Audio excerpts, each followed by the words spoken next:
Hello, family. How's everyone doing today? I hope everyone is doing well today.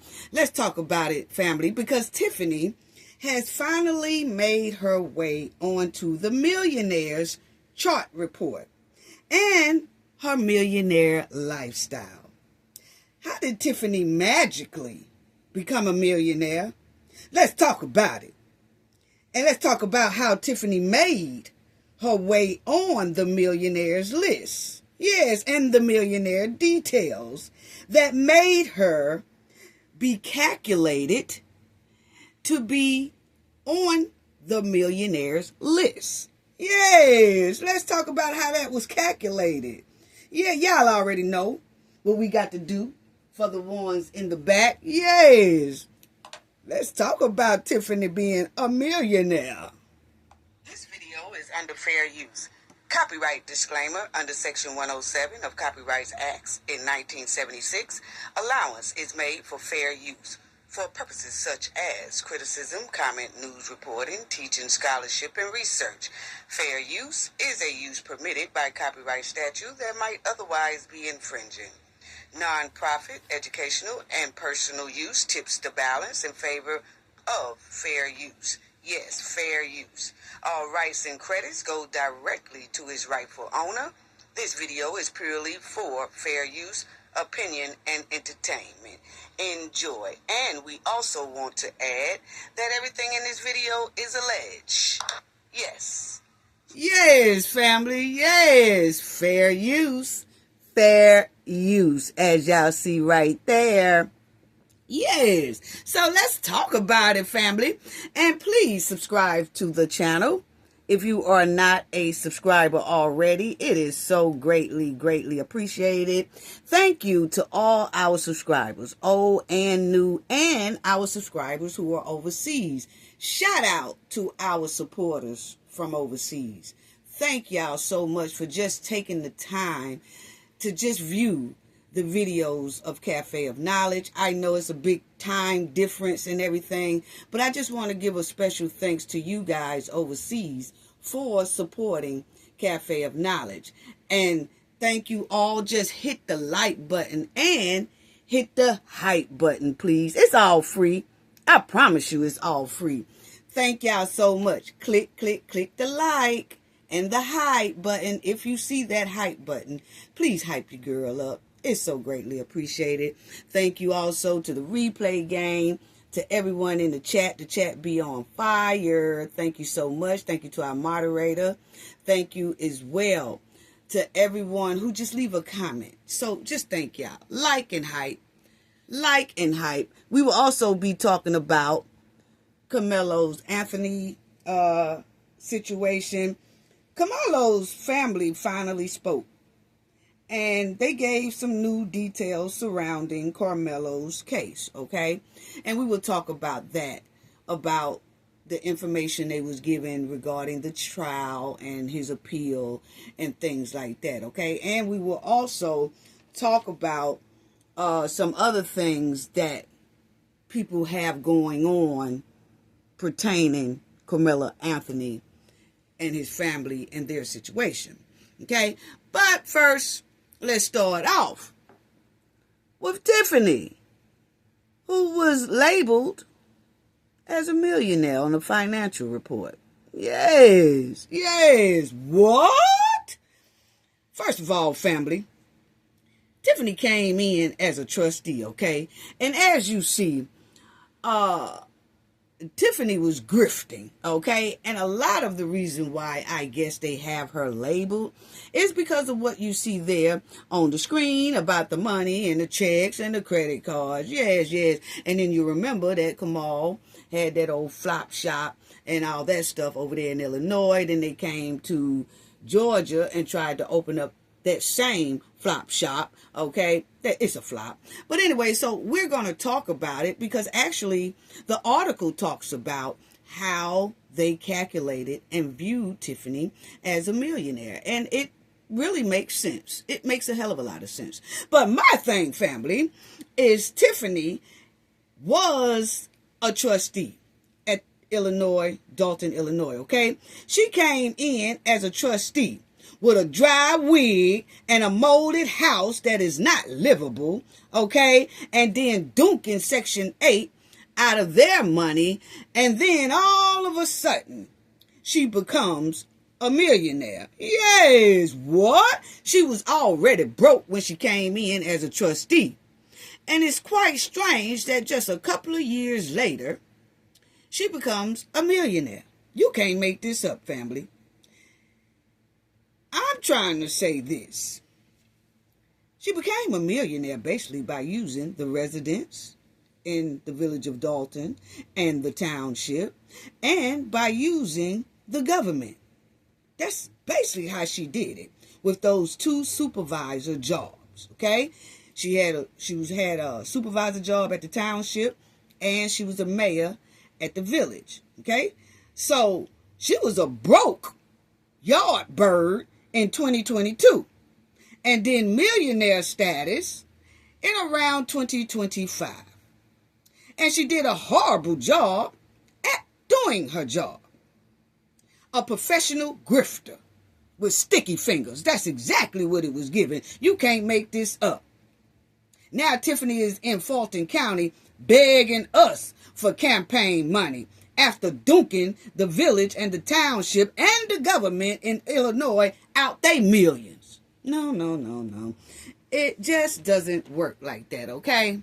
No, it does not. Yeah, that's basically how she became a millionaire, and it's basically how they calculated it as well.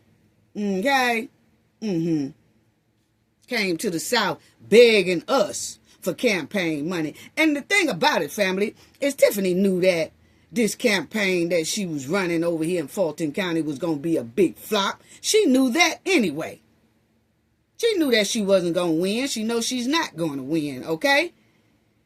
She just needed an excuse to grift money from the people in the South because she drained the people in Illinois.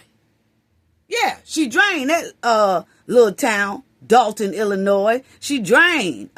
She put a big dent in that township too. That's why they don't really want to report it. It is. Now she trying to duke us out our money and using the campaign to do it. So she can add some more money to her so-called $1 million net worth. What? No, it's not going to work like that down here in the South. What Tiffany need is a big old set of handcuffs. That's exactly what she needs. But anyway, family, let's get right on. Yeah, that's basically how she got it. And then throwing out bounce checks all at the same time. That's basically how she became that they're a millionaire. Giving out bounce checks. That's what it's given. Now, y'all remember that Tiffany said she had receipts. Where's those receipts at? Please tell us where the receipts at. Because we want to know. Where are the receipts that Tiffany was supposed to fork up 3 years ago that she said she had? Because in this picture right here, she flopped on her social media, which was a flop. Yes, and then they took that YouTube page down because she started bullying people on her YouTube channel as well. So they snatched this one down.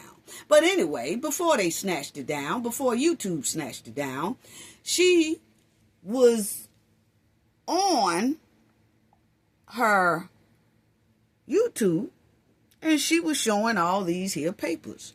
Oh, I got the receipts. I got the receipts. All the receipts is right here. This is what she told us, family. Where are they? She talked about, she bragged about this thick stack of receipts, but she never did produce it. And then when she got in court, because the watchdogs of Illinois sued Tiffany because they wanted to see the receipts. And then all of a sudden, Tiffany's lawyer going to tell the court, oh, she really don't have no receipts. We don't know why she said that, but we plead the fifth. What? Wow. So anyway, family, y'all remember when Tiffany was trying to tell us, let me educate y'all. Okay? Because this is going into her little status of becoming a millionaire. Okay? So, as y'all remember, Tiffany used to always tell people, let me educate y'all. Educate us. Educate us on what? You can't barely talk, girl. And telling us you're going to educate us.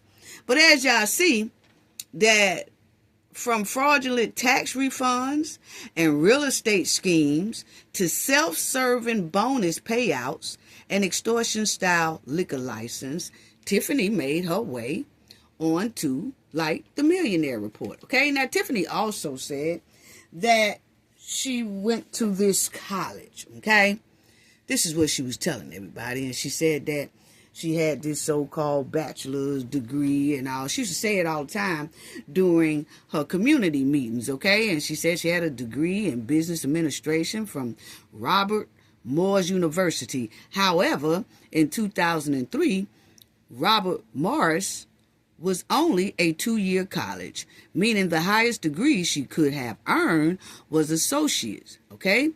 If that's not suspect enough, she also once publicly claimed that she graduated from summa cum laude. Okay? That's what she said. Now, except she mispronounced it. It as Kumo Malate or something. Tiffany named the thing such as like a latte drink, okay? She didn't know what she was talking about. She didn't know what type of classes she was talking about. She didn't know what type of course that she was taking up. None of that. She just made up her own name because she heard somebody else say it, most likely. She wasn't into this thing. She wasn't doing this in no college because she clearly named this here name a latte drink that you get from the McDonald's drive-through checkout, okay? But anyway, she named the name all wrong, okay? Now they said either she fabricating her academic achievements or Robert Moore has the lowest standards for English proficiency in higher education history. Okay? Now, this hen here was just coming up with things. But let's talk about her becoming somewhat as this here millionaire, okay? Tiffany net worth, public pay before her new flop store, okay? And as you'll see, it's like the finance report. And these finance reports usually come out and they normally tell you how the majority of people calculate the money showing that a person has gotten to a millionaire status range, okay? And it's real interesting how they pinpoint Tiffany being this here millionaire, okay? And it's a lot of things that they said in here is definitely true. Now, Tiffany Henyard is a former Dalton mayor and local township supervisor whose money became news because of her public salary. After leaving those jobs, she launched a Fulton County, Georgia commissioner run and opened a clothing store, okay, which is a flop. And then her estimated net worth is $1 million to $2 million. Wow, interesting. Anyway, the largest known sum came from government pay, led by a 2024 payroll year report above $347,000. Her book, her store, paid talk shows and social media pages and all that, they earned fairly less. But it was the way she was grabbing the money out of the township and out of the village that they have calculated her to be in the $1 million range to $2 million range type person. Okay, so you'll see the government paid top. Okay, now y'all will see that WGN reported that Henyard's 2 government jobs paid her more than $347,000 in gross pay in 2024.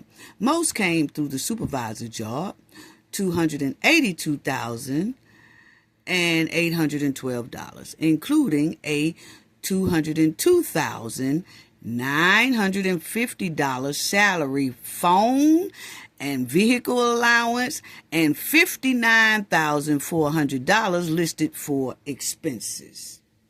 Okay, so wow, Tiffany had it made. See, she really didn't have to touch her checks, Well, let's continue. So you see the Thornton Township pay. That paycheck is the biggest known source of her money. Her later bookstore, her book didn't do nothing, that flopped too. And Georgia campaign do not earn as much as her government pay did. No, it didn't. No, it didn't earn as much as the government pay did. But let's continue. Okay. Yes, Tiffany done made it to millionaire status. Yes, let's talk about it. Now, it was also reported that her travel stipends of $400 per day inside Illinois and $600 per day outside the state. So if Tiffany traveled around Illinois and around Dalton, she was getting $400 a day.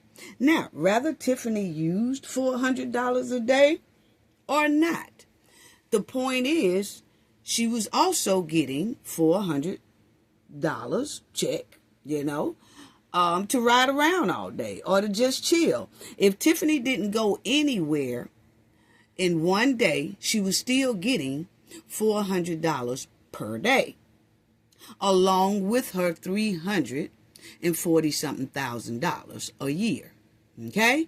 And if Tiffany said she was going out of town, then she would get the $600 per day outside of the state. Okay? So if Tiffany lied and say, hey, I'm going out of town today in another state, I'm going to go to the state next door, then she gets $600 for that day. And Tiffany is known for lying too, so she probably did that a couple of times or whatever like that, but who knows? That's why we want her to fork up receipts. But anyway, so you see all this stuff that Tiffany was getting, okay? Because her stipends of $400 per day, that's just inside of Dalton, okay? Whether she go anywhere or not, she gonna get them $400. She made a way to get it, okay? Now, can you imagine that? Just think about it. Did I finish that? No, I didn't, I don't think. No, I didn't. I'm sorry, family. Now, the taxpayers were already arguing about her pay, traveling, and expenses well before she turned to Georgia. Now y'all will see, Henyard held 2 separate local offices according to her office timeline. She went from Dalton trustee to Dalton mayor and Thornton Township supervisor. Yeah, see, family, like I said at the beginning, Tiffany was broke when she was a trustee, and you could tell she was broke because she couldn't even fix up a house she rented out to this lady and her family, and Tiffany's house was just infested with mold. It just might as well have been knocked down because they put a big old red sticker on there, said that house was hazardous, and they said that it cannot be livable. Okay, so Tiffany was too broke to even fix her house that she was renting. Okay, Tiffany was broke as a trustee. Tiffany didn't even have enough money to buy any hair gel to slick down her baby hairs. You know how she have it now? No. She didn't have that as a trustee. She had no baby hairs as a trustee because she couldn't afford no gel or mousse. Okay? That's how bad off Tiffany was as a trustee. But all of a sudden, when she got into this mayor's position and supervisor position, she started rolling in the dough. Let's talk about it. Then it says, Dalton and Thornton Township are separate governments, so the mayor job and the supervisor job could pay her 2 salaries in the same year. Did y'all check that out? See, they are pointing out how Tiffany got on this here millionaires list. Okay? Tiffany was making 2 salaries in 1 year. See, the average person makes 1 salary a year. And so over there in Illinois, you got a lot of people that's making 2 salaries a year. Yeah. But anyway, Tiffany was bringing in 2 salaries a year. Okay? Yeah. She was bringing in a salary from the township, and she was bringing in a salary from Dalton Village. Now, wow. And then it says, her early trustee role paid nothing like the $224,000 supervisor salary she would later fight over. Okay? Her 2021 swearing in. Yeah, so when Henyard got in there, she started making that $224,000, and then she was already making a pretty nice salary at Dalton Village, which pushed her to be making about $340,000 a year. Okay? Plus all these stipends, and she would get extra checks and money for driving around town. She would get extra monies for if she go out of town. She would get extra money to eat, her allowance to eat lunch every day, dinner every day, breakfast every day. Oh yeah, Tiffany had it going on. Just the stipends that she was getting a day, $400 a day, she really wouldn't have to use her checks. And then that's not including the money that she was just taking on the side from both government jobs that she won't fork up receipts for. Because this right here don't even include the $1.8 million checks that she cashed, and nobody know where the money went. Nobody has any receipts. None of that. Okay? Wow. So now y'all will see that the supervisor paycheck was already political before Henyard lost her job. Okay? Then they had like 32 reported that Thornton Township ordinance kept the supervisor salary at what it is. Okay? So that's just basically how Tiffany was doing it. And then Tiffany was saying once she leave office, she made a rule that she makes $224,000 a year, but if she get booted out of the township position, that next person could only make $25,000 a year. Okay, they can't make what she make, but all that's been changed. They ain't studying what Tiffany talking about. So, as y'all will see, after the Illinois loss, after she got booted and she lost the election to be supervisor again at the township, and she lost the election to be mayor again at the village, then Tiffany turned to Georgia. Yes. And she is now running for that District 5 seat on the Fulton County Board of Commissioners. Okay? The same story said she opened the clothing line, that New Wave joint, okay, over there in the metro Atlanta area. Now, what Tiffany also did is she kept drawing Illinois pay while setting up in Georgia. Wow, we already said that. She was still collecting paychecks from the village and from the township while she was in Georgia setting up. She was supposed to have been running those 2 major positions as a supervisor and a mayor, but she had abandoned her job, didn't tell them she had abandoned it. She just came to Georgia and moved to Georgia and started setting up shop, okay? And so she moved to Fulton County, Georgia, And then she got her a lease that began in May 1st, 2025. Records show $12,007 in Dalton gross pay from March 7th to May 2nd, and about $8,600 from Thornton Township for 2 weeks in May. So she still was getting paid while she wasn't even doing anything in the village or in the township, and while she was a resident of Georgia. You can't make it up. Wow. Okay? Now, smallest sorts of all. Okay. Henyard has not disclosed a company sale or major assets that will push the figure higher. So the 1 million to 2 million range still rests mostly on what those public jobs paid. So y'all see what they saying? Is that Tiffany got on the millionaire status because if you add that she was getting paid about $347,000 a year, right? And Tiffany got this money for at least 2 years, 2 to 3 years.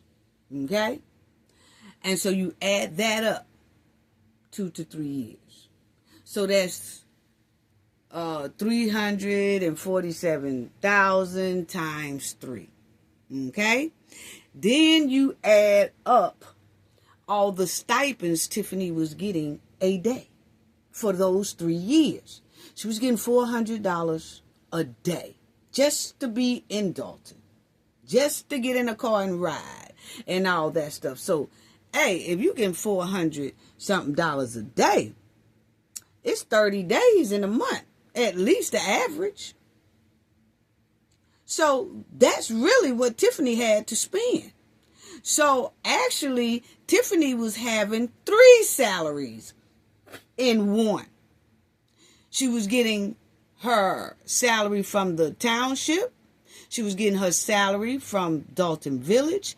And then she also was getting a salary where she was getting paid $400 a year. I mean, $400 a day just to travel around the area.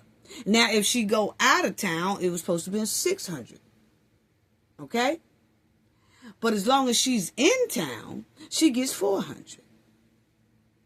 Wow. And you say 400 times 30. That's a whole nother salary. So that's how they calculated all those numbers. Her stipends and her salary for the village and for the township. And you add that up, it do make you well over a millionaire. And then people say, oh, well, her salary, she still have to maintain and pay rent and all that. Y'all have to understand, it is over $5 million missing from the village. So you have to add that as well, that Tiffany was playing in, and nobody knows where it's at. Nobody has receipts. Now, they calling Tiffany a millionaire just from her salary and her stipends. It does add up to about $1 million. It does add up to millionaire status, close to a $2 million status, okay? That's not including the money that's missing from the village. That $5 million in the hole. Actually, it's $8 million, but we're just going to say the 5. That's a lot of damn money Tiffany been playing in, and don't nobody have any receipts. So, I say Tiffany has well over about, I say she's like a 400.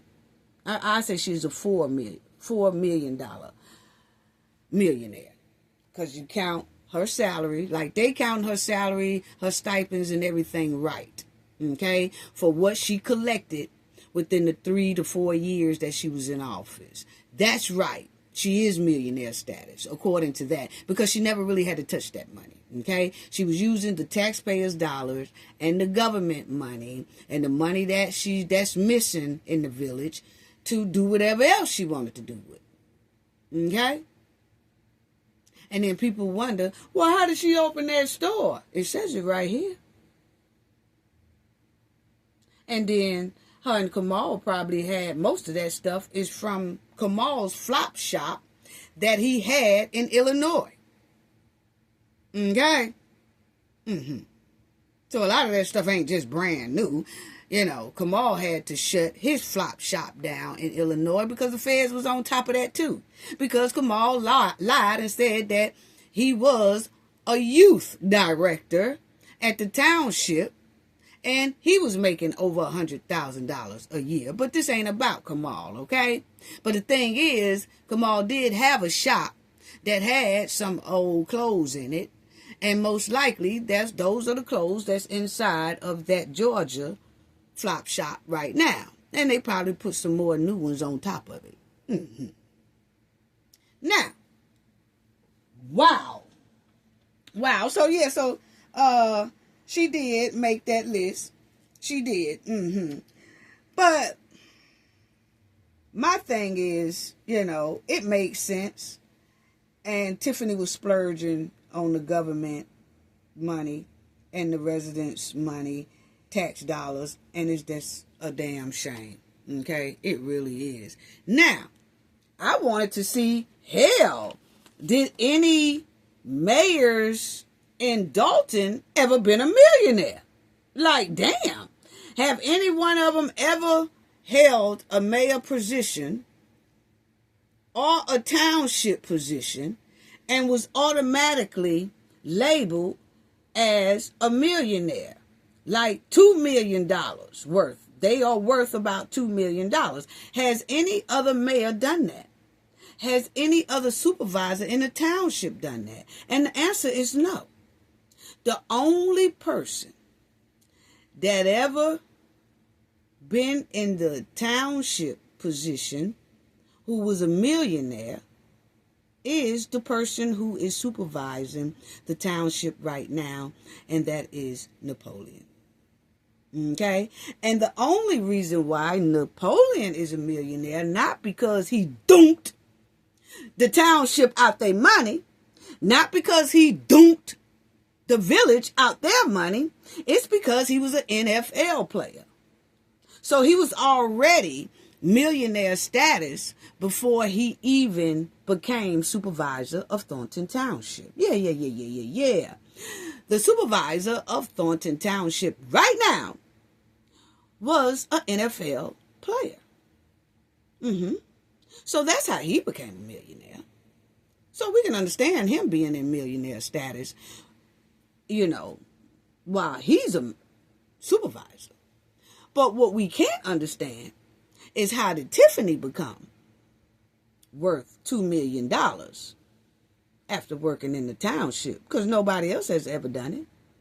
How did she become a millionaire as a mayor of Dalton? Because nobody else has done it. Because she dunked them. Because she dunked sticky fingers. Just a backyard sticky finger hen. Yeah. Because you see right here, no mayor of Dalton, Illinois has publicly disclosed or has it been verified that they are millionaire status. Okay? Because the village is a working class South suburb place. Okay? With an average household of $58,000 a year. And there's some that might make a little bit more than that. But the average is about $58,000 a year. So no, nobody has really came out of Dalton as a mayor kicking on $2 million net worth. But Tiffany. Nobody has came out of the Thornton Township as a supervisor with a $2 million net worth. But Tiffany. Wow. And then y'all want to know, why all those stacks of subpoenas on top of her head, and why the feds went back about a year and some months ago to give Tiffany new subpoenas, her and her boyfriend, because of all this shit right here. Now, so we understand Napoleon Harris, who became the Thornton Township supervisor in 2025. You know, he's a senator. But most of all, he was a former NFL player who spent 7 seasons in the league with the Oakland Raiders, Minnesota Vikings, and Kansas City Chiefs. So, yeah, it's understandable why Napoleon is a millionaire. But it's not understandable why Tiffany is a millionaire. No. Now, this here flop shop, family. Yeah, this here flop shop. Let me tell y'all, family. Me and my team looked it up anyway. And because, you know, we was like, shoot, we might want to get a store over in that area. You know what I'm saying? Yeah, because, see, Tiffany and Kamal can't dress anyway, and they store is a flop. We can really sell some stuff that'll just blow people out the water, because we have one that design a lot of my stuff. Because sometimes when I'm on live and y'all can see me, I've had some people say, I like that outfit, I like that, I like them pants, I like the shirt, and a lot of what I do wear, my team come up with like a little design and stuff like that. You know, we have one that just love to do fashion, you know what I'm saying? But my thing is, so we were just looking around, you know, and I told y'all that I'm back and forth in the Fulton County area because my family still lives there. My family is rooted all over Georgia, okay? So, you know, we was like, wonder what they, you know, charging for different little spots around there. Then we ran into Tiffany's spot round through there where she got her little clothing flop shop at, okay? Now, that whole strip mall that Tiffany flop shop is in is up for sale. So the person who owns that big old flop, you know, well, Tiffany got the flops though, but the person who owns that big old section there, that little plaza, they have that whole plaza up for sale. They trying to sell that joint, okay? And so they selling it for about $6 million, okay? So that whole shopping little plaza that Tiffany sits off in with some other stores, the person who owns that is selling that whole thing. And they can't wait to sell it either. They ready to, you know, sell it to somebody. And they have it on the market for like $6 million.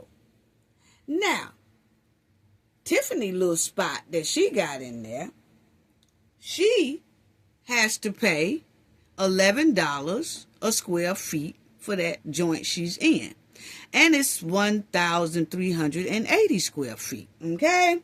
So, which means that Tiffany pays around $15,180, okay, a year for that little spot shop, you know. So, yeah. So, Tiffany, she spends around $15,180 for that flop shop, okay? Now, which will put her monthly rent for that spot about $1,265, okay? So, that's basically how much her rent is in that spot, you know. It's a retail spot, you know. And so, and we was looking around for a spot too to do our retail, because everybody know we do party planning, we do all that stuff. But see, we've been doing that in the Fulton County area and the Atlanta area and the Augusta area and all that. So we've been stomping like that for years, okay? Tiffany flew here, okay? We are rooted here, okay? So when we ran into that little... But see, we ain't trying to rent nothing like the hen is. We just want to flat out buy the spot. Okay? Now, we did notice that that spot there that Tiffany is in, the people are selling that whole plaza, little area there, for $6 million. Okay? And so, Tiffany paid about $1,000 $265 a month. But my thing is that flop shop even making $500 a month? I'm just saying, because every time somebody go in there, and the news people go in there and all that, ain't nobody in there but her. Yeah, ain't nobody in there but her and probably a homie. Yeah. But anyway, family, just asking a question. Is that store even making $500 a month? It's a clean flop. But anyway, Dalton and the township and the feds haven't seen any receipts yet. Where are the receipts, Tiffany? Because you are $1 million or $2 million woman, allegedly. So anyway, Tiffany paying for this flop shop y'all see right here. Child. And that place there, because see, we be all over Fulton County, honey. That place there is a NNN contracted place. You know, like when you rent out one of their little spots, they will tell you most of the time that it's an NNN spot, okay? And a lot of people like, well, what's an NNN spot, okay? Tiffany does basically have like an NNN lease, okay? And it's a triple net lease.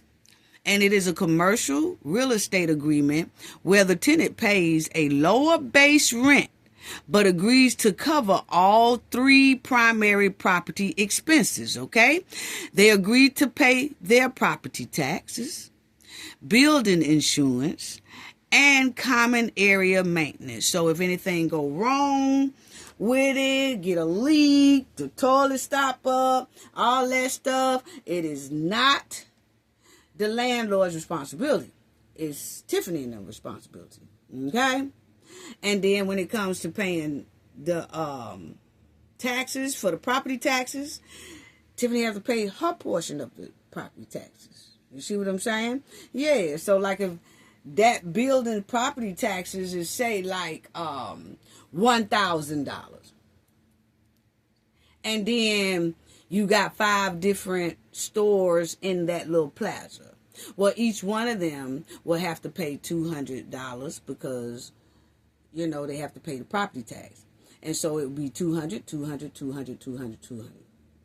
And that would be $1,000. You see what I'm saying? So they are responsible for their little portion of the property tax. Yes. So that's how that works. Yeah. Yeah. And people could say all day that Tiffany is not millionaire status. But I just broke it down to y'all and showed y'all the financial report that shows how it makes her $1 million status. Okay? And we also seen and know that Tiffany really didn't have to spend her checks because her stipends kind of was a whole nother salary. So she could just spend off that and not even touch her salary checks from supervisor position and the mayor position. And then on top of that, money is missing at the village and the township. Millions of dollars is missing out the village and the township. So yes, it definitely puts Tiffany in that $1 million status. Rather people want to believe it or not, or rather she wants to admit it or not. We going off of paper facts. Tiffany haven't showed any receipts facts yet. Where they? Yeah. That's all I'm saying. Tiffany is a master manipulator and hiding receipts. Yeah. Now see, this is how Tiffany looked, family, before she even got in that supervisor and mayor position. This, y'all don't see no baby hairs. Y'all don't see no mousse on the baby hairs. Y'all don't see no gel on the baby hairs. No, because Tiffany basically couldn't afford it. Look at this dry wig. Tiffany was broke. Yes, she was broke. with a molded house. And then all of a sudden, Tiffany became that. Yeah. You tell me that report lying. No, it ain't. No, it ain't. It broke down everything to let you know that, yeah, they right. Tiffany is millionaire status. Look at the big difference. Yes, look at the big difference when you can grift and dunk your taxpayers and the government. Because Tiffany was still collecting Section 8 money, even though the house had a big old red sticker on it say non-livable. Tiffany collected Section 8 money months and months and months after that. What? I told y'all Tiffany thinks she's slicker than the government. But yeah, look how Tiffany went from a mud-walling, broke hen to a mud-walling, rich hen. But not on her own. She had to do it off the backs of her people. How trifling.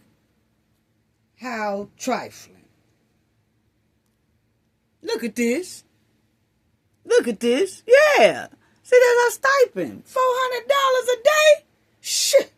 If y'all job was giving y'all $400 a day just to travel around y'all little city, and then that same job is giving you a nice salary a year,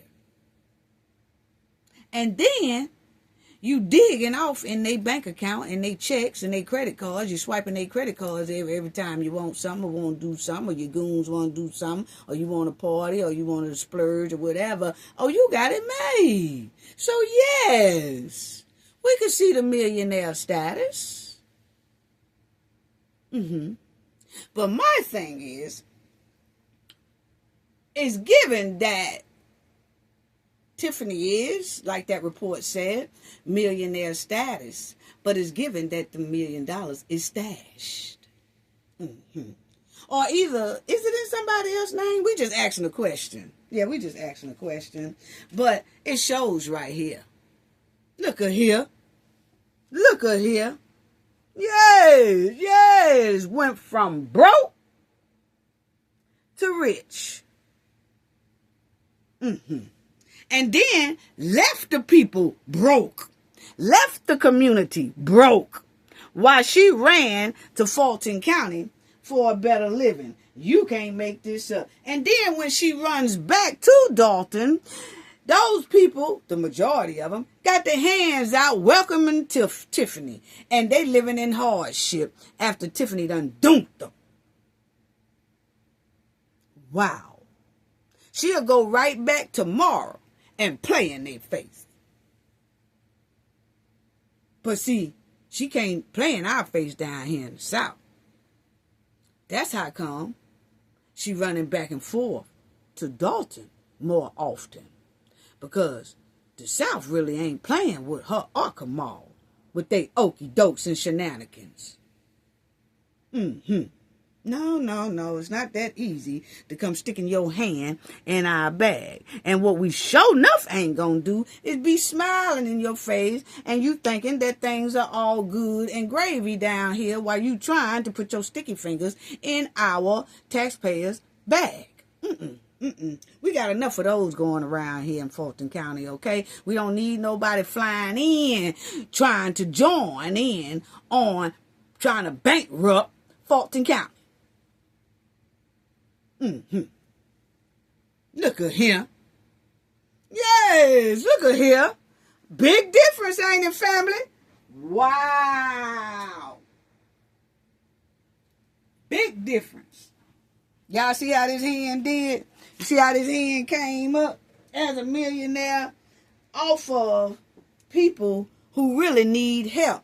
That township and that village, they are basically known for communities that receive a hell of a lot of help from the government. It's a place where township where people can go and get help at. not for the person who is over it to dump their money off, and then the people don't receive help. Or the little help that the people do receive is just a little, which they could receive a hell of a lot more help if the person like Tiffany wasn't draining them dry for her personal gain. And she did that. Her personal gain, as y'all seen on that financial report, is either millionaire, 1 million, or 2 million status. But they putting her at about $1 to $2 million status. Yeah. Yeah. That's why they saying now, like I told y'all in that last video, them feds hot in Georgia. Oh yeah, they hot in Georgia. And Tiffany just did some type of interview too. You know what I'm saying? She just did some type of interview and all that stuff like that. Ain't nobody trying to cover none of that stuff like that, because we ain't playing with Tiffany down here in the South. She is not finna come and dunk our money off. We don't care what she say. We done heard all them lies before. We want to know, where is the village money? Where is the township money? If you ain't got that, ain't no sense of sitting down talking about how you could be a good District 5 commissioner in Fulton County. No, sister. You got a lot of receipts to fork up before you start talking about, even thinking about, that commissioner seat. You ain't gonna get it. And I'm still waiting to see what the feds come in on election day, because they sure came on election day on Tiffany in Illinois. And if you look at Tiffany interviews anyway, she just did one. Tiffany looked quite nervous. Tiffany does not look comfortable. She's gaining a lot of weight. And you know, people say when they kind of worried and a little bit stressed, they go to eating and eating and eating and eating and eating and eating. Yeah. But anyway, and it's part of a good Southern food down here too. But my thing is, if you look at some of her videos, you have to pay attention and look real closely. You will see that Tiffany don't look too comfortable. She does not. No matter how comfortable the place is that she's doing the interview at, she doesn't look very comfortable. That's how people act when they know them feds is hot on their tail. Hey, y'all. I just want to know, y'all know I got a lot of haters. Y'all know I got a lot of haters. You know, every time I meet, you know, they got a lot of haters. You got a lot of haters over there. No, we got a lot of people out here that don't play about they Southern bags. That's what it is. And we don't play about people flying in, trying to stick their hands in our taxpayers' dollars, when we know how they previously did 2 cities. Yeah. So if you call that hating, keep on calling it hating, because we're going to keep on spreading the word. Yes. Look at this big difference. Yes. So now, family, y'all will see former Tiffany Henyard. Former Tiffany Henyard has been tied to 2 notable housing scandals: renting out an uninhabitable, molded-infested home as a village trustee, and later being evicted from a separate rental home for missed rent and damages. That was Janetta Hall. Yeah, so you see how Tiffany will constantly, even though Tiffany got all this here money that we was telling y'all about, she still will dump people. She don't care nothing about you. Still greedy. Look at here. Section 8 molded house scandal in 2019. You can't make it up, family. You can't make it up. Look at here. And then there was something else on here I wanted you to... Yeah, right here. The village placed and unapproved for occupancy. Okay? With red stickers and all that. And the children and the tenant had to be forced inside of a hotel. Now, check it out at the bottom, family. Despite the home being deemed entirely unlivable, records showed Henyard was still pocketing thousands in government housing subsidies for the property. You can't make it up. Y'all want to know how she became a millionaire? There you go, right there. Dunking the village and the township. Wow. Wow. And ran to Atlanta. And think she gonna do the same thing to the Atlanta people. It's not gonna work. It is not going to work at all. Not going to work at all. And then if y'all notice, not on this one, but then if y'all notice, family, right here, Tiffany, back when she was broke, y'all see this here little white pearl she will always be wearing. Y'all see this little white, oh shit, hold on, family. Y'all see this little white pearl that Tiffany would always be wearing Aunt Lucy's white pearl. Y'all see it? She always had on Aunt Lucy's white pearl. Yes, no baby hairs. I'm telling y'all, she didn't have enough money for mousse. No, she did not. But she done duped these people. Look at her. Look at her. Y'all don't see no baby hair edges like she got now. No. Dry wig. All that. All that. All that. And see, Tiffany has a habit of, like y'all see right here, she has a habit. The pattern is clear. Y'all see what it says. The pattern is clear. That wherever public funds are involved, Henyard seems to find a way to manipulate the system for personal gain, for fraudulent tax refunds, and real estate schemes, to self-serving bonus payouts and extortion-style liquor license deals. For her tenure in office is riddled with red flags that demand serious scrutiny. I'm trying to tell you. I'm trying to tell you. I'm trying to tell you. That's how Tiffany became that millionaire. For what you see right there. Whatever public funds, wherever there is public funds, honey, y'all better watch out. Because Henyard seems to find a way to manipulate the system for personal gain. Y'all see it right there. Y'all see it right there, for personal gain. Wherever there is public funds, y'all better watch out. Because she will manipulate that system real hard. Yeah. Now, Tiffany be sharp as a tack. She be sharp, boy. Don't she be sharp? Oh, yeah. She be sharp off the tax dollars money. Off the government's money. That's the taxpayer suit y'all see right there. That's the government suit right there. All that stuff belonged to the Dalton village. Yeah. Tiffany basically did the same things that the Somalians did over there in Minnesota.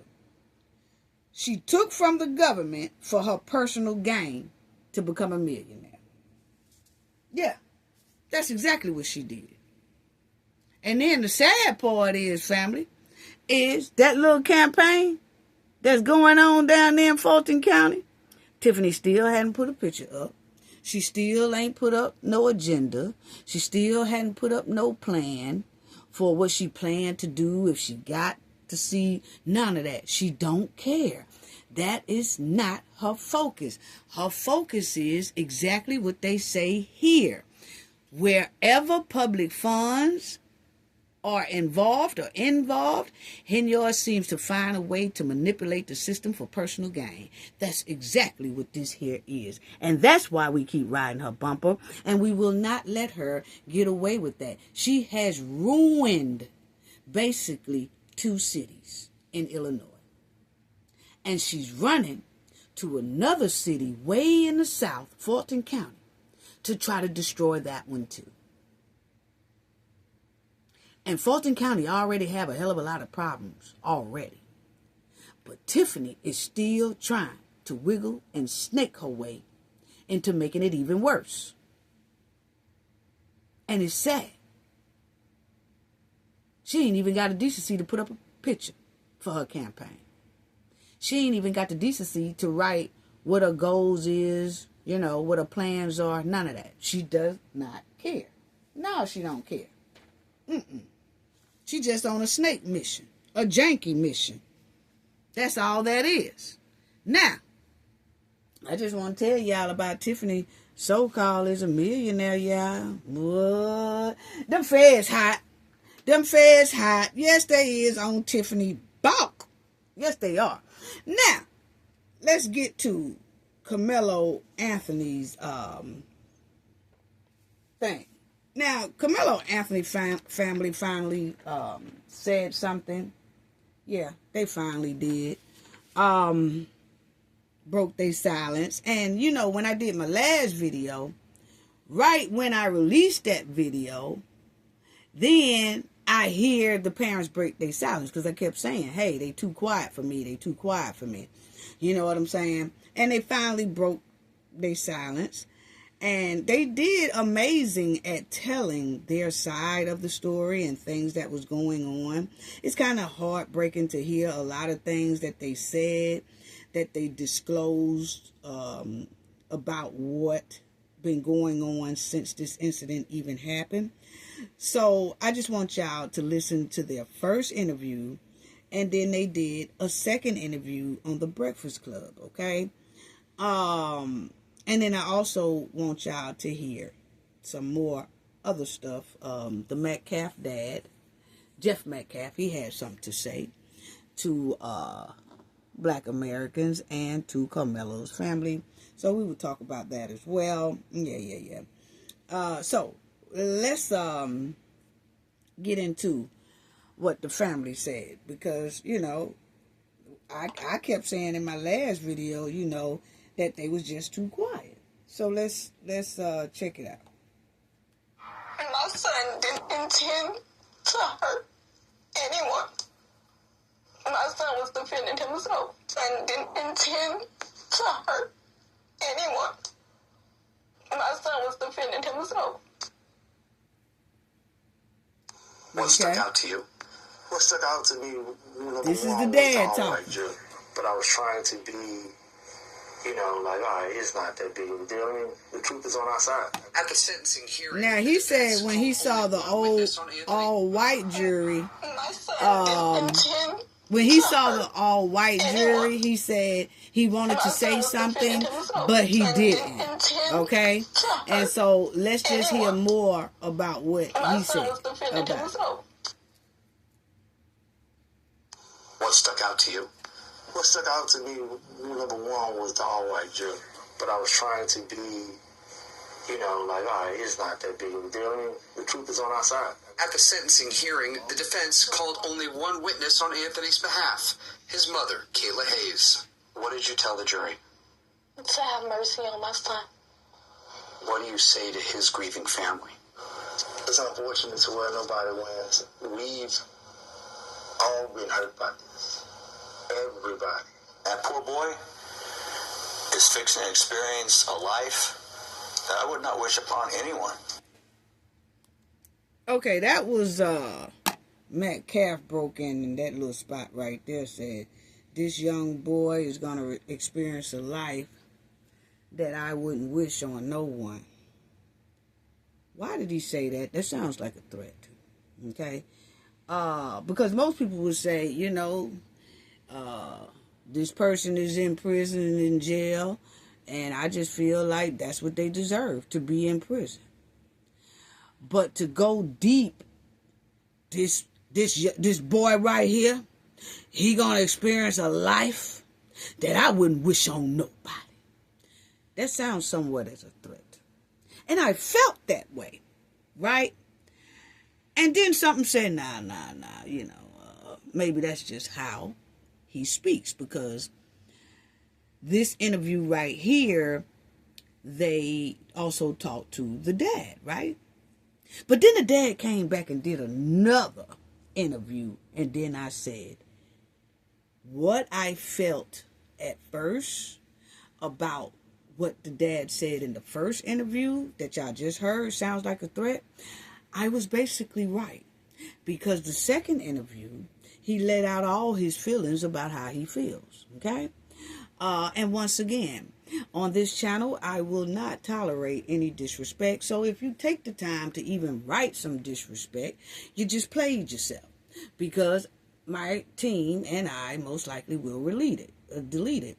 And the reason why we do that, because if you keep toxicity on your page becomes, your comment section becomes toxicity. And this channel is called the Knowledge Channel for a reason. We do not play with toxicity or bullying or disrespect.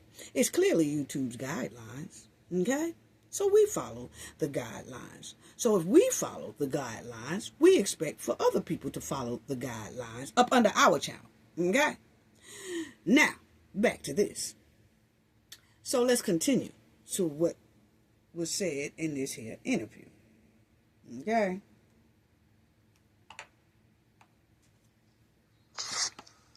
During our interview, the Anthonys made a point to call back one man they say continues to dox them. Why you calling me, man? To make fun of you. Both families. Okay, so... Well, it's very high. So this family, while they was doing the interview,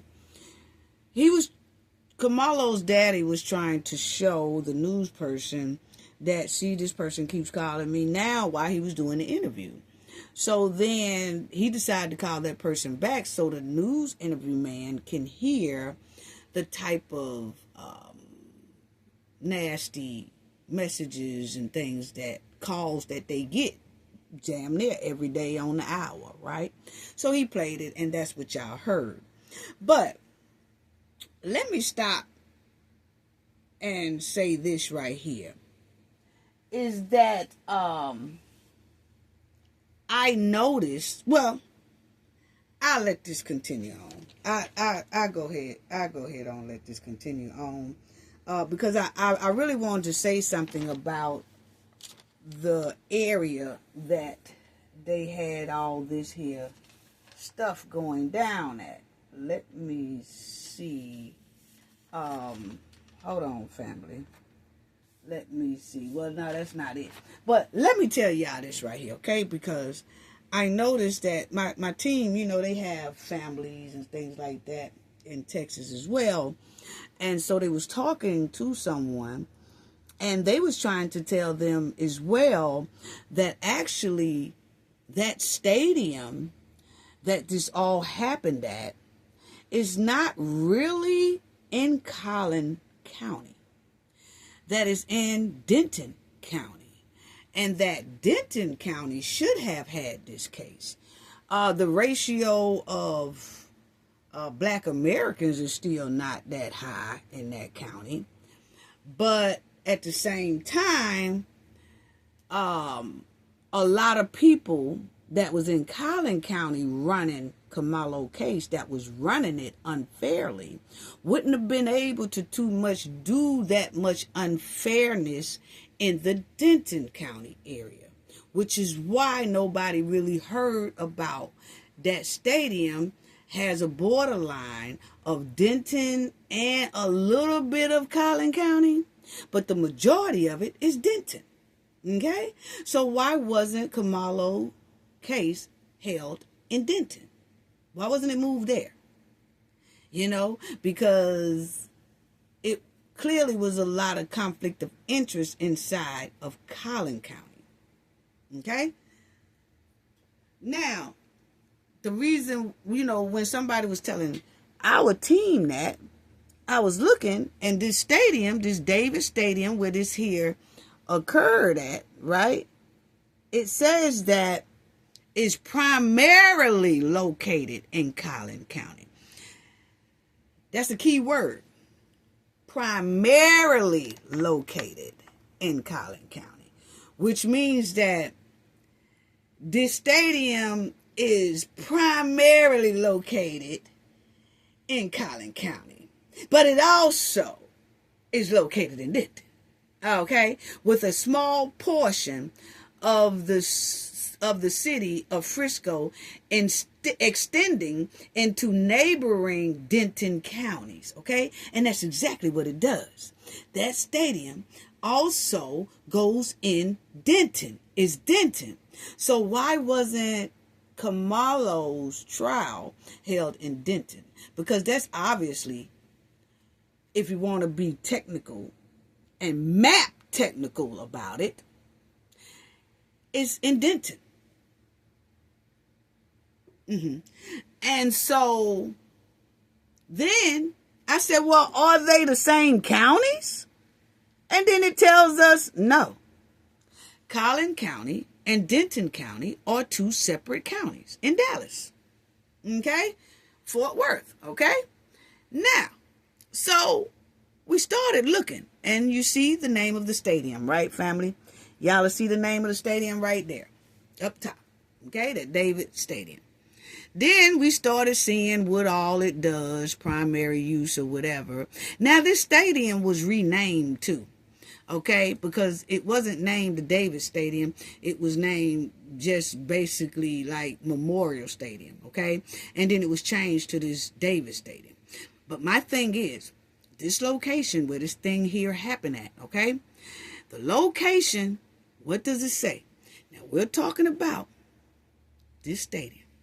That's the stadium that Karmelo and Austin situation. Okay?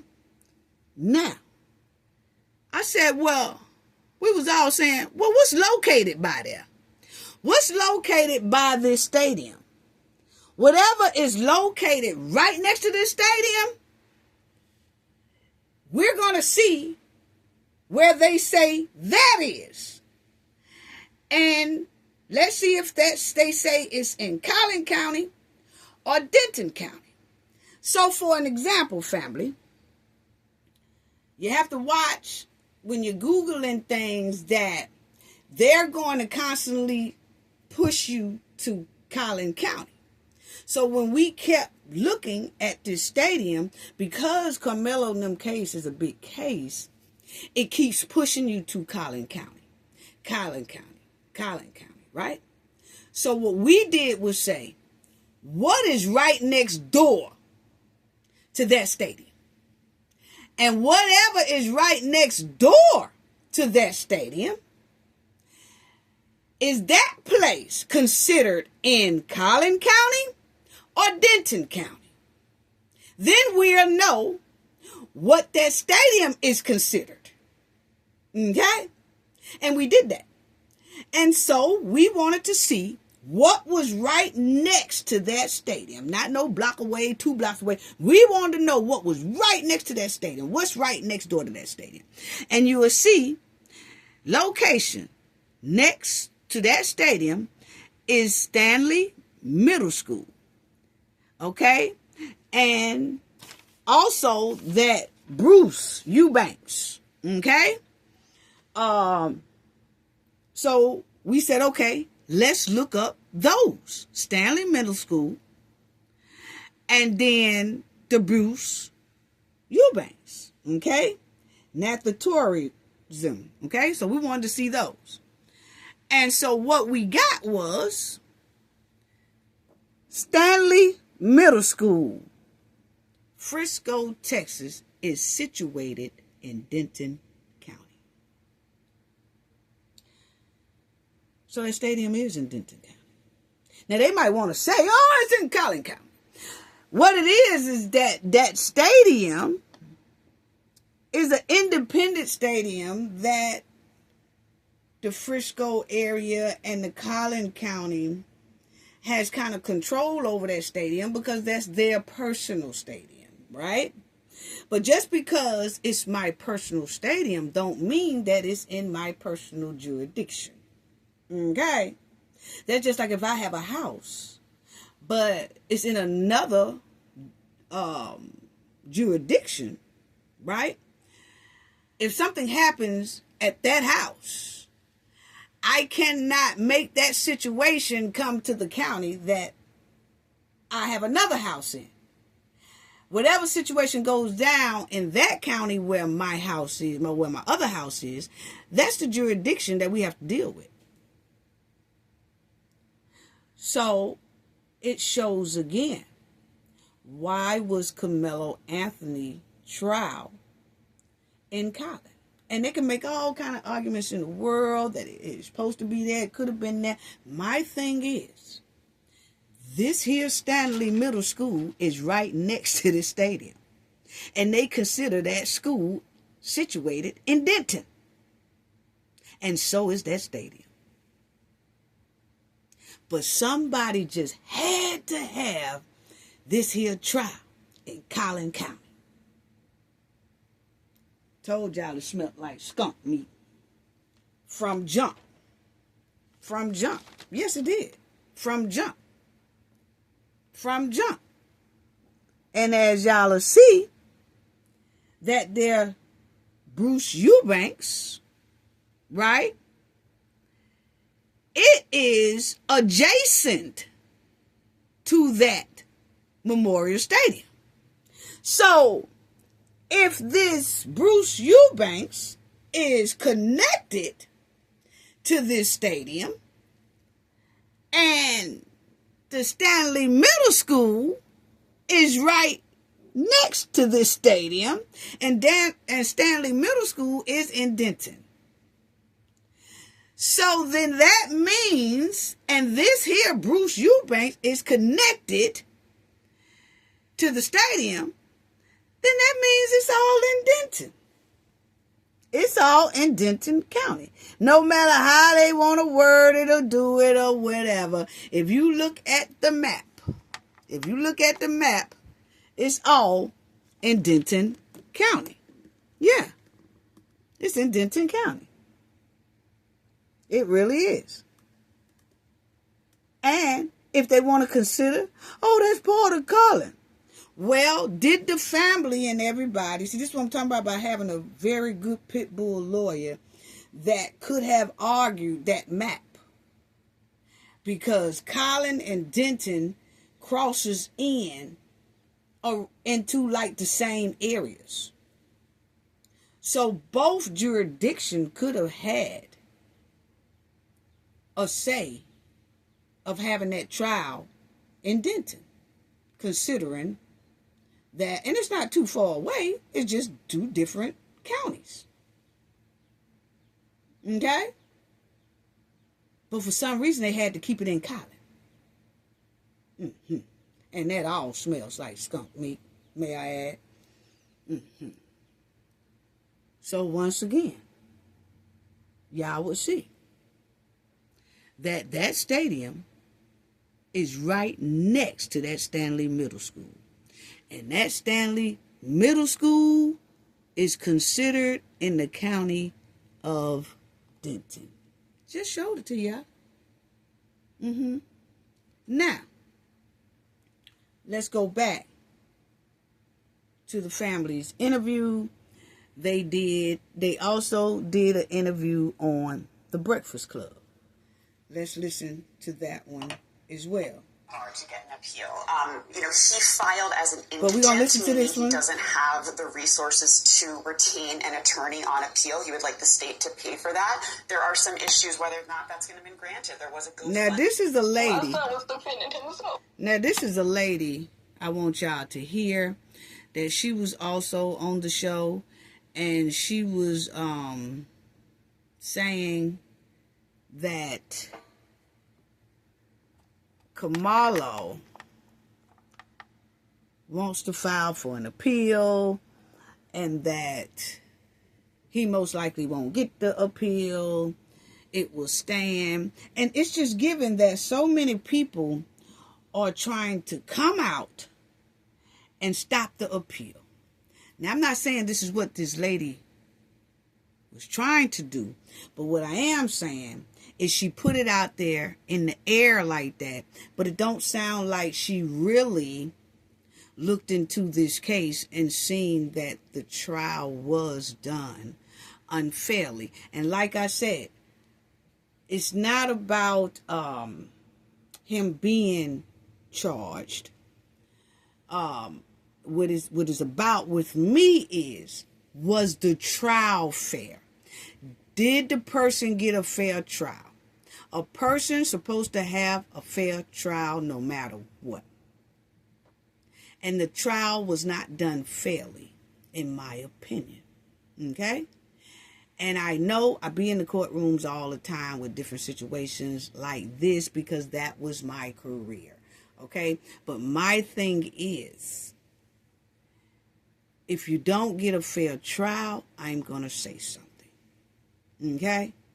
Now, if you had a very fair trial and the outcome would have been this, I wouldn't have said anything. I probably would have covered about his guilty verdict, but that most likely would have been it. But I see that it stank. And I'm going to say something. Because I have sons, you know, and I want them to have a fair trial. But people tend, because of the shade of our color, feel like, oh, no, y'all don't deserve no fair trial. Just throw the shit together. Just throw all this shit together and just go and convict them. We ain't got to worry about the rules, the law, the Constitution. We ain't got to worry about none of that when it come to you. We just do the shit fast. No. And without people like us talking up, it will continue to happen.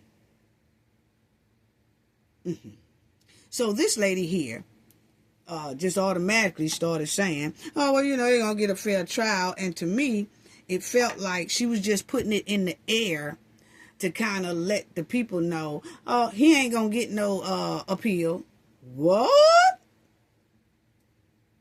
Oh, you know, very seldom do appeal be granted. And so most likely he's going to have to do his 35 years or whatever. It's like, let me go ahead on and tell the public this is what's also going to happen. Because, see, they was already planning his trial in a stank way. Now it sounds like they're trying to prepare his appeal in a stank way. That's what it's giving to me. I got it right to my opinion. Okay? So check out what she said. And didn't intend to hurt anyone. My son was defending himself. What stuck out to you? What stuck out to me, number one, was the all-white jury. But I was trying to be, you know, like, all right, it's not that big of a deal. I mean, the truth is on our side. At the sentencing hearing, the defense called only one witness on Anthony's behalf, his mother, Kayla Hayes. What did you tell the jury? To have mercy on my son. What do you say to his grieving family? It's unfortunate to where nobody wins. We've all been hurt by this. Everybody.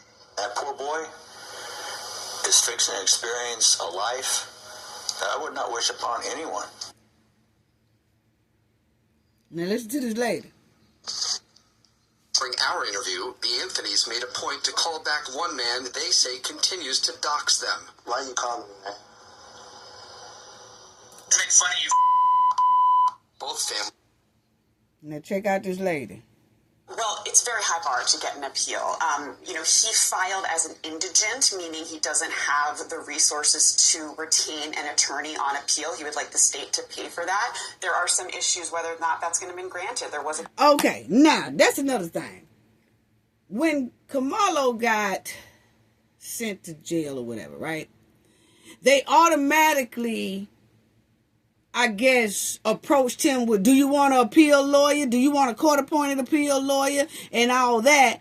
And by him just graduating out of high school, you know, last year, whatever, he's only 18 years old, right? So he don't know nothing about none of that. And he didn't have his parents there to kind of say, hey, don't sign for an appeal yet. Because you could say, I want to appeal, but then you also have a couple of weeks to put in that appeal. Okay? But he went on ahead and put in the appeal for a court-appointed lawyer because, of course, he don't have no job. He couldn't have a job before he even got booked. Because remember, he was on that monitor and all that stuff like that, right? And so his family had to move so much because of threats. So he doesn't have the money. Well, it's going to be up to his parents to get out here, and I get on that, but not right now, to get on that and get an appeals lawyer, so that appeals lawyer can pick up and kick the court-appointed appeal lawyer off, because he damn sure don't want a court-appointed appeals lawyer. Okay? And so that's what that is. That's why he put in for an appeal, but he had to put in an appeal because they said, okay, since you put in an appeal, do you have a lawyer? And he probably said no. And then they said, well, then how you going to appeal? You want a court-appointed lawyer? And he said, well, yeah, I guess so. That's most likely how it happened when they first put him in there. And so then he tells his parents, I got a court-appointed appeal lawyer, but he really needs, and it's up to his parents to get out here and find him an appeal lawyer that can come in and take this appeal, kick the court-appointed lawyer off the appeal, and they become his appeal lawyer. Okay? So listen to what the lady said. GoFundMe page in this case to raise funds for his legal defense, which could play into his claim of indigence. And so this will take a long time for sure. Typically, I don't see this going well for him in the appeals process. Criminal defendants always appeal their convictions. Very difficult to get something overturned. So I think we're going to see him, serve this sentence. So y'all see how she said criminal defendants put in appeals all the time. So I doubt if we see him get an appeal overturned. He's most likely going to have to do those 35 years. Okay? Now, what she doesn't mention is that, yes, criminal lawyers put in appeals all the time. But in Karmelo's case, it's much different. Because it was so much done wrong within that trial. All white juror, his lawyer basically threw him under the bus, so you can get an appeal off of saying my lawyer didn't do his job, basically malpractice. Okay? Yeah, he didn't do it right. And then it was so many things that was wrong that the judge did do. Yeah. It was a lot of evidence said inside of that trial that wasn't supposed to be said. Like asking kids on a witness stand, do you think this was self-defense or just straight out deletion? Oh, it was straight out deletion. You can't ask no kids that, man. Come on now. It wasn't no objection. It wasn't no nothing. So he does have great grounds for an appeal if the appeal lawyer from the outside put all that stuff in. Because you can guarantee you an appeal lawyer, court-appointed lawyer will not put that down there. Because it's all the same system.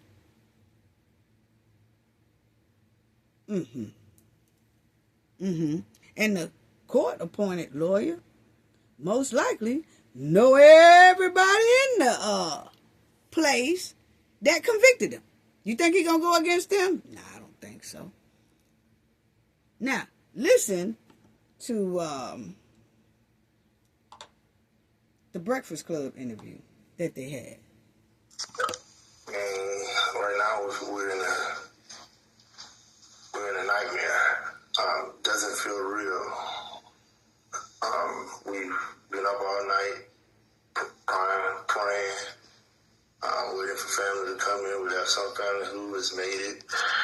We just right now lost words, waiting for him to give us a call. As soon as we heard from him yesterday, he actually suffered from seizures, so we actually have to bring his medicine to the courthouse. So we're waiting for him to give us instruction to get there. We have a wonderful son. He's a wonderful student. 3.7 GPA, worked 2 jobs. I'm sorry, baby, for cutting you off. He's actually taking online classes during all of this and still held a great GPA going through this traumatic time.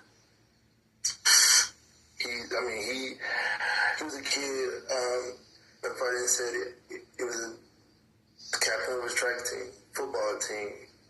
He was working 2 jobs. He actually saved the kid's life. That the mom, he jumped in the pool, and saved the kid's life, which is amazing. I didn't know how great he was. Now, y'all hear the daddy said that Karmelo also saved the kid's life from drowning. That kid was a white tea kid, okay? It was a white tea kid years ago that almost drowned. And Karmelo jumped in there to save that kid, okay? Now, my thing is his lawyer never brought that up during the trial. He didn't even have that family that Karmelo saved their kid's life. He didn't even have that family come inside of the courtroom as a character witness for this trial. Unbelievable. Unbelievable. Let's continue. Until this tragic. I want to add some things to that. At home, he loves cooking, whether it's in the kitchen, outside, grilling. He makes the best hibachi. He loves running routes and playing soccer with his younger brother, Kingston. He has a brother named Andrew. He's 12, and Andrew is into doing science. And let me say this. Why has they got Karmelo on this slave shirt? That's just my opinion. I seen this here look here in Roots, okay? I'm sorry. Why is they got this right here on him with the button that only goes right here instead of being all the way up there, okay? As if now they're trying to make him a sex symbol in jail, in prison. What's really going on? See, that's why I said I didn't like that statement that Jeff Metcalf made about he's finna experience a life in there that he wouldn't wish on nobody. Why they got this on him? Is this the type of gear that they wear in the Texas prisons? I'm just asking the question because I've traveled all through these here United States. And like I said, being in courtrooms and stuff like that was part of my profession, okay? And what I am saying is when you're sitting there and you're waiting on them to bring out certain people, to be tried and things like that, even in the prison, okay? They normally have on like an orange shirt, the yellow shirts with the name inmate, jail inmate on the back, or prison inmate, and then they have their numbers, such and such, such, such, such, such, okay? But they are shirts that look like scrubs, scrub shirts, like that, People who know what I'm talking about scrub shirts, they know what I'm talking about. But this shit right here, I'm not feeling this. But anyway, y'all go ahead on and let's listen. Experiments, and Karmelo loved helping him with science experiments. Yes. He loved putting Legos together with his girlfriend. He's just a lovable, sincere child. Yeah. No, we've come to find out, which we were, before all this, we were a family that basically stayed to ourselves. We were very close-knitted. My wife's at home. She stays at home. I was working, and we didn't know how cruel the world could be. They have his face plastered all over. After he was, while he still was a minor. and it was like, everything was happening. We was getting threats. They doxed us. That's another thing. See, we have to, he was 17, but like we said, Texas considered him an adult if you commit a crime like deletion, right? But the point is, the media, not black media in specifically, but a lot of other media outlets were really, really harping on Karmelo, okay, when he was 17 years old. Which they could, because he's considered an adult throughout Texas. But it's just the way it was being done. They were already placing him and setting it up for guilt, okay? Instead of letting the court play out, which was smelling like skunk meat, may I add. I was so clueless and so involved in work. I didn't even know what doxing was. They put our address online. And so we had people coming to our home, so we never had to leave within our home. Like they had us in some type of, what is it, protective okay. thing, whatever. Protective, they was protecting them. But anyway, as y'all hear, Karmelo dad said he didn't even know what doxing was. Okay? He didn't know nothing about doxing until people started coming to his house and carrying on and things like that, which shows that Karmelo dad was green, okay? And what I say by green, meaning that he was so into his professional world, which is okay, and he was so into staying in a neighborhood that was had way more people than the people that look like him, right? And so he didn't even know what doxing and things like that was, because he wasn't really in tune with what's really going on out here in the real world. Okay? And there's nothing wrong with that, because he was in his professional mind and he was, living a certain lifestyle to where he felt, I guess, all that kind of stuff is behind him. And so he don't have to worry about things like this. But then it happened, and he didn't really know anything about doxing. He said, well, I'm going to let him finish telling, because I want to say something about something else he says. To keep us safe with our other kids. The world right now, it sounds unbelievable, the things that he accomplished before this tragic accident. Like, it will really mess you up. And as me being a father, I didn't realize, like him saving a life, I just, as a father, I got caught up in, hey, that's what you're supposed to do. That's your expectation. Being a man, hey, that's what we do. We move on. Like him working, hey, man, you're supposed to have a job. I was trying to, he was, how it is that young, like, with the girl too much, man. You need to get a job, get a hobby. So he's working, but I kept him busy too. And this whole situation is the reality of this is that somebody literally walked in his life. Literally walked into his life. He did everything by the law, and look where we at. Now, I want to say something about that, because his daddy said, how, he raised Karmelo and all that, and then someone walked into his life. Another person that's over about 200-pound linebacker walked into Karmelo's life, walked into Karmelo's space, okay? And that person started playing Karmelo's dad, telling Karmelo to move, giving out demands, okay? And I'm going to say something about that too, because I ain't going to say it right now. It's going to be later on in the show. But from the understanding of Hunter, Austin's own brother, Austin did not start this. Hunter said he did. And I'm going to let y'all hear that out of Hunter's mouth. Okay?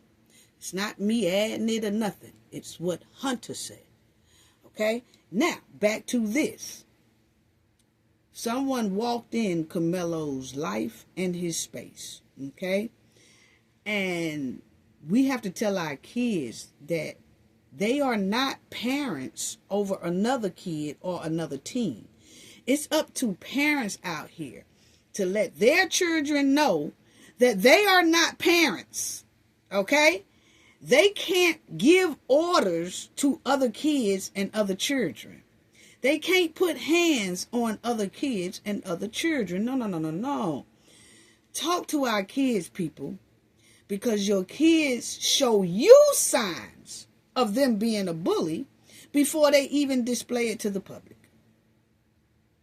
And most of the time, most of the kids who are bullies got it from their parents. So that's why the parents don't see anything wrong with their kids bullying people, because the parents are most likely like that too.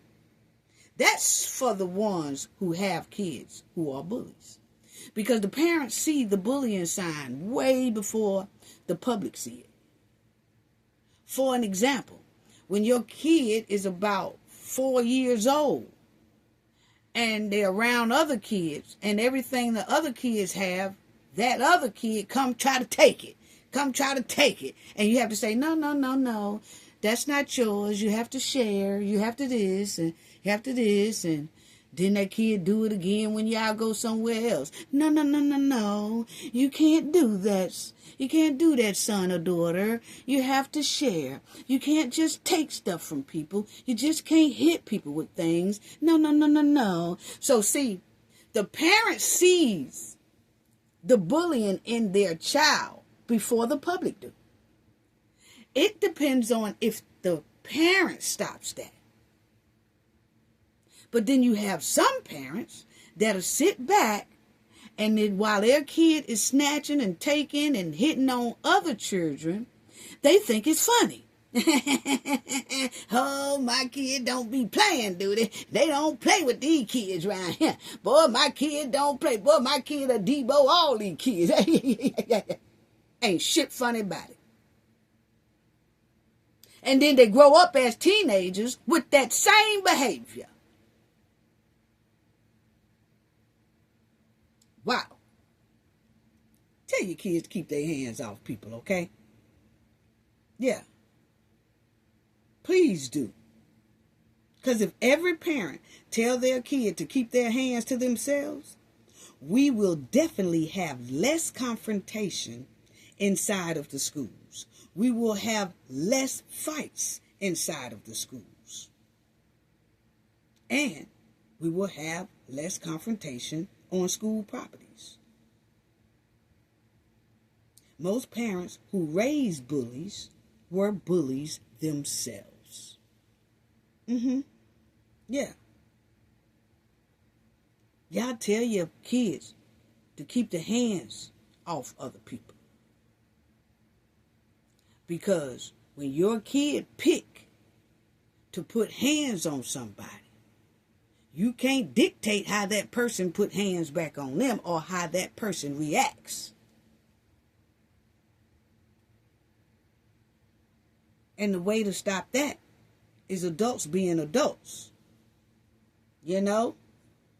Come on now. Now, check it out. No, we were not. I was actually supposed to go to the track meet, but the weather was so bad, I just stayed home. It's like, Mama, don't come. Just stay at home. And now, looking back on everything, I wish I was there. I regret not being there for my child. I received an email saying that there was an incident, no phone call, no anything. You know how my instinct was because Karmelo, he's the type of child to let me know everything that's going on, and it wasn't like him to not call me and tell me what was going on. So when I received the email, we have like 360. So I went into like 360. I'm like, wait, they said the buses make it back to the school, but Karmelo location is still stating that he's at the stadium. Like, what's going on? So I headed to the school, and that's how I found out what happened. And how I found out, I was actually in a work meeting. Now, let me say that again.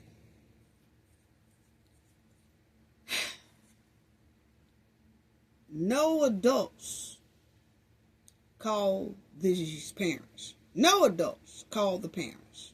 Didn't call the mother, didn't call the father. Now, all this stuff was supposed to be going down at the track meet. Nobody called this here boy's parents. He was 17, remind you. He was 17. So nobody called his parents to tell him what had just occurred there on that field. Karmelo's mom said she is the one that got worried, and Karmelo didn't come home from track. You know what I'm saying? So when he didn't come home from track, she got worried. And she started looking at the 360 that they have, and it shows that he's still at that stadium. So she got in her car, went looking for Karmelo. And when she got there, that's when she found out all this commotion. What? No teachers called her, nothing. Wow. Okay, let's continue. And when she first called me, I thought it was because it was right after April Fools. I was like, oh, y'all playing this, because he doesn't, this is not him. Yeah. So I was like, oh, you playing, all right, whatever. But she was like, no, he was involved in the stabbing. So when we heard that, I didn't know what happened at the time. And they kept us from everything. Like, they kept us, so we running around from place to place. Wow. And it was everything was just moving so fast that day. I'll never forget it. Remember that it was just like everything. Then once we found out and he went to his bond hearing, the next day, somebody doxed us. I don't want to say her name, but a lady started making this, they try to blame it on one person, not making them about race, but you had this lady that went on to talk about white lives and all this other stuff, and now it went boom. The race card started about, that's how Jake Lane and all these other guys got involved in this. But it was, at the end of the day, this was a kid situation that a lot of adults made about their personal, how they really wanted to feel. This is the time they wanted to show them this is how we really feel about y'all. Exactly. This was a kid situation, but then a lot of adults got in it and started making it about how they feel about black people. Okay? And that's what started turning this thing into a racial thing instead of a kid's thing. Okay? Because a lot of people in that area that they live in had already felt like this about them being in that area anyway. But like we said, he was too green to see it. Okay? And he probably seen it, but was like, I'm going to just let that go, whatever. But these people in that area had been feeling like this for a long time about people of shade of color that don't look like them. Okay? And this was their opportunity. It's given the way it was displayed because, hell, we was following the story then. We reported on the story when it first happened. I showed everybody the proof on that. So it's not like we just coming in on this here story and then talking about it. No. We was there from the very beginning. Okay? And we talked about all of this. And everything I said a year ago to the Knowledge family is now opening up to be exactly what I said without me even talking to the family. You know why? Because I deal in the court system a lot. And I could tell how people act. Wow. So check this out. And they used my son, for example. He was sitting there seeing his friend. Once you get the reports and everything, he was actually his girlfriend's cousin invited him to the tent. So when they invited him to the tent, just, hey, what's going on, such and such. It was raining. He sat there. Then next you know it, you had these two guys who approached him. Even seeing the video in court, it was like, I know y'all see this. I know y'all see this. And we got comfortable with the instructions that we was told. We was told not to say nothing. We was told not to do this. So we did everything we did. We followed all instructions as we were told. Hey, don't do this, don't do this, don't do this, don't do this. Hey, don't talk to this person, don't talk to this person. It was all this. And look what happened to my son. Okay. Now, you hear him say that his daddy said that he had all kind of instructions. But I also heard the daddy say, before I get to that Karmelo's girlfriend, cousin, told Karmelo to come up under the tent. Okay? So Karmelo knew this person very well because it was his girlfriend's cousin. But my question is, why didn't the girlfriend testify for Karmelo? Why didn't his girlfriend, who is Hispanic, Latino, or whatever, testify for Karmelo? Quite interesting, isn't it? Because her cousin did, the Eddie. He testified on the defense behalf, but then switched his story and actually went against Karmelo. Wow. So you hear the dad say that they told them not to talk. They told them not to talk to certain people, and they was being advised not to talk and all that stuff like that, not to speak and all that. Is given that they were being set up right then. But see, like we said, Karmelo dad was so green. He ain't green no more. You know, and what I mean by green is what I told y'all earlier. He was naive to how people do corruption against you and how people can set you up. He was green to knowing all that, you know?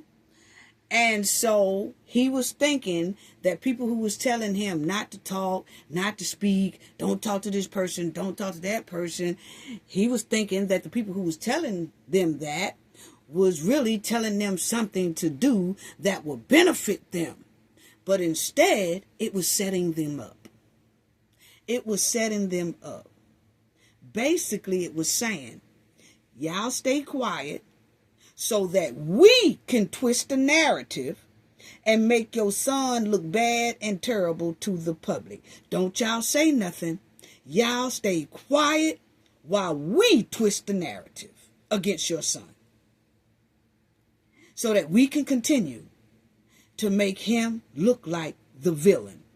And if you talk, or if we allow them to talk, then he won't be labeled as the villain. And we need to keep him as the villain. Okay? We need to continue to twist this story for our benefit. Family, is no way nobody would be able to make me keep my mouth quiet when I see and hear my child's true story is being twisted, and when I see my son is being lied on for someone else's convenience. No, it don't work like that. But I can understand that that's why Karmelo's father and them was taking orders, because they was taking orders from the wrong people. And evidently he hasn't experienced snakeamies. He hasn't experienced, the people who will advise you to do something only not for your benefit, only for their benefit. Okay? So he didn't realize that he was dealing with coupon representation. Okay? Because it was given that the representation that they had, that lawyer, was coupon. Okay? That's what it's given. Okay? But they followed the orders of people who was giving them janky missions, janky orders, doing that dirty work. They was all on a snake mission while they was telling his family to be quiet. They were making Karmelo look like the hardcore villain who intentionally did this. Unbelievable. Unbelievable. They didn't realize. They felt like they could trust these people who was telling them to be quiet. And they thought that they was doing the right thing. Well, I be damned. Here you go. He was trying to listen to what he was being advised. You know, hey, don't make it about race. Don't do this. Don't do this. So we was like, all right, we'll go. Again, we played the game they wanted. We did everything a law-abiding citizen supposed to. They told us don't do this. We did everything we supposed to. And he wanted people. Of course, he wanted somebody. They got pictures of him being 17 with a dress on. Saying, wow. Like all kinds of these adults are talking about this child, but nobody's seeing it. Like nobody's seeing it. So we can't say anything. The other family, they go paint this lie. You see what I'm saying? Is that he was saying the whole time they was being quiet, the other family really was allowed to talk.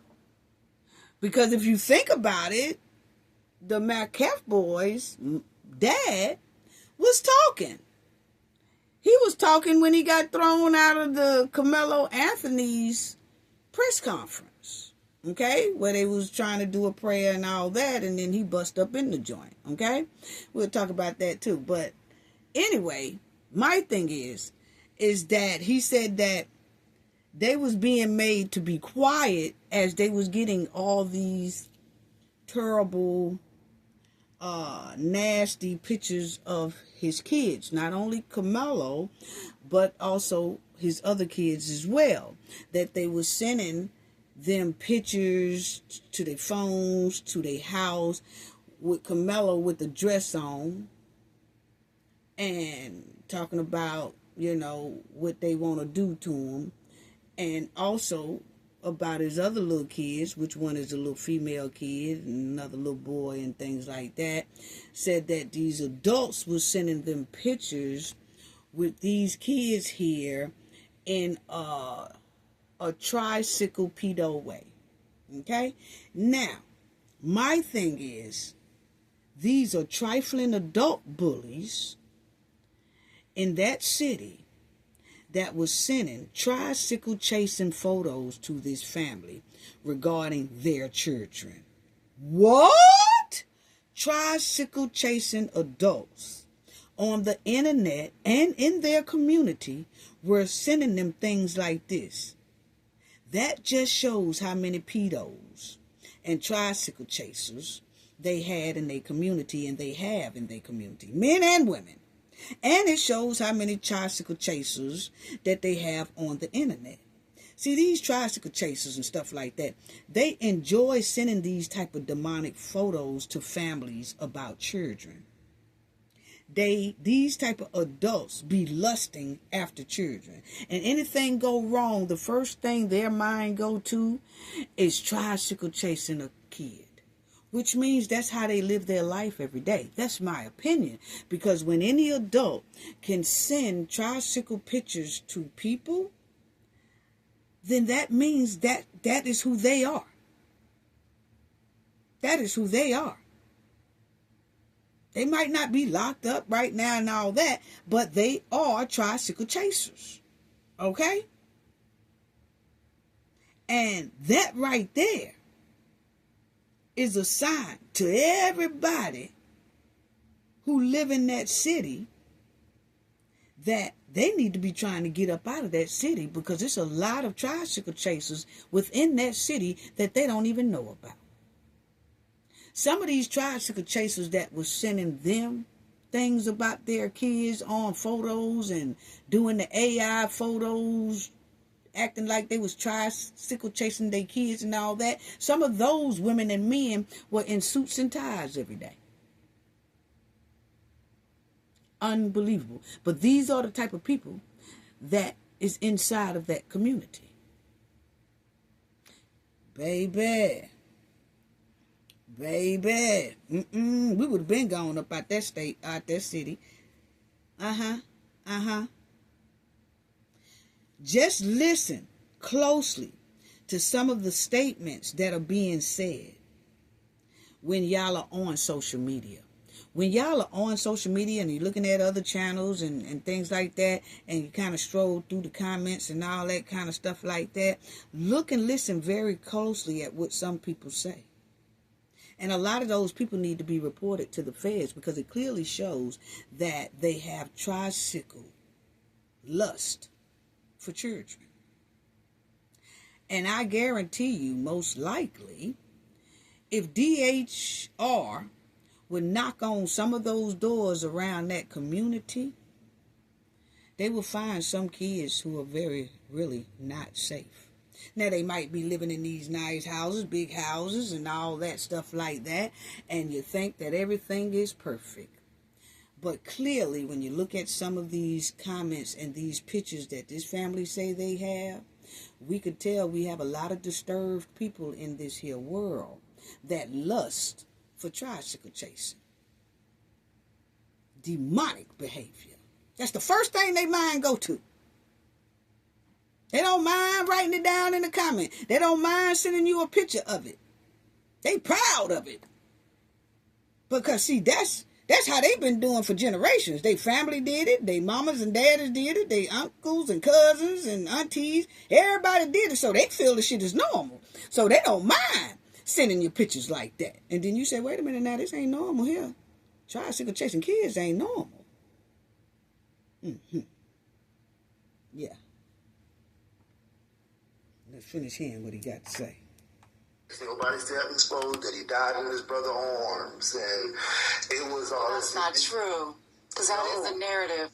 A lie is temporary, but the truth lasts forever. It's just now, it's like harder now. I got to fight to get the truth out with. Now he basically had to get the book thrown at him. 35 years in this county that basically, I honestly feel as though that they manipulate us with a smile.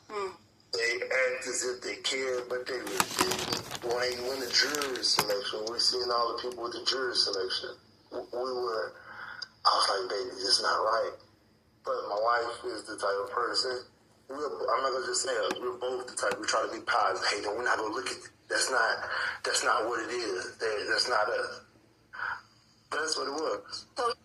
Okay, so you see, he said he actually thought that they was in a safe place, safe neighborhood, safe city, and all that. He said they really did. He was green to it. He didn't know. You know, he didn't keep his head on a swivel. He didn't know to. He really never experienced none of this. They never been in trouble. They never, I guess, had to deal with people snake-a-me's and, you know, people pretending like they're your friend and they not. Evidently, this family hadn't experienced none of that, okay? And so, like he said, people were smiling in their face, but was setting them up and was their enemy the whole time. And they listened to these people, and look where his son is at. That's what he said. That's what he said.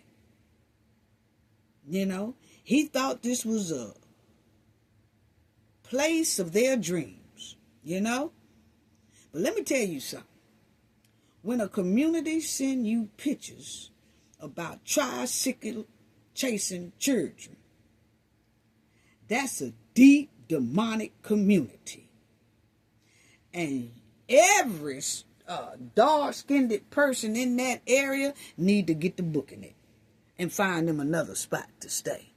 Because that didn't do nothing. I don't care about them. Oh, it ain't but one person registered as a tricycle chaser in this community. Well, obviously, it needs to be hundreds of them listed on the tricycle chasing community list, because they're sending pictures like it's normal of tricycle chasing kids. That's a sign right there that that's not a place for people who have normal thinking. No, you leave them type of people in a community by themselves, and you get the hell out of there.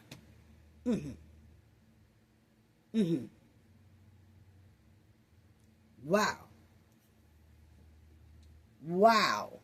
That's the first thing they go to. First thing I go to. Everybody. I like to go to what the community is doing. That's the first thing I go to. I like to see, because I told y'all that in the last video, about that community that they were staying in, and how people say, oh, I want to be over here with all the majority of people who don't look like us. But do you know what you're getting yourself into when you do that? You need to get in a neighborhood that got 40-60, 50-50, your kind and other ethnic groups. This is 2026. You got to be on top game. And like I said, it's a lot of beautiful, rich black people in nice, rich suburb neighborhoods throughout this United States. So don't tell me you can't find one to live in. Yes, you can, because I live in one. This is unreal. Unreal. Wow. And it sounded like Karmelo friend that told him to come up under that tent didn't do nothing but set Karmelo up. It's given the whole thing was a setup just to start some mess. Everybody know how kids are. Yeah, the ones who love to start mess all the damn time. Now check it out. You got to follow the process. Because, there's a lot of times when I hope this don't be controversial, but that's the first thing they do is they try to say we emotional. We don't follow instructions, right? So we did everything that we was advised and told to do, and look what happened. So who is... So we were, because by him being 18, so what they did was they kind of played everybody against everybody, if you could say. I'm not going to say they played us against each other, but it's almost they had him scared, like, hey, this, I'm a lawyer, this. So as me being a father, all right, you're the guy, I'm okay with playing my position. And I don't want to overstep any boundaries.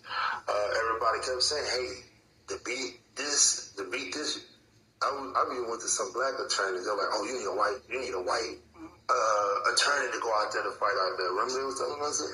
They kept telling us that. So everybody like, why you out there?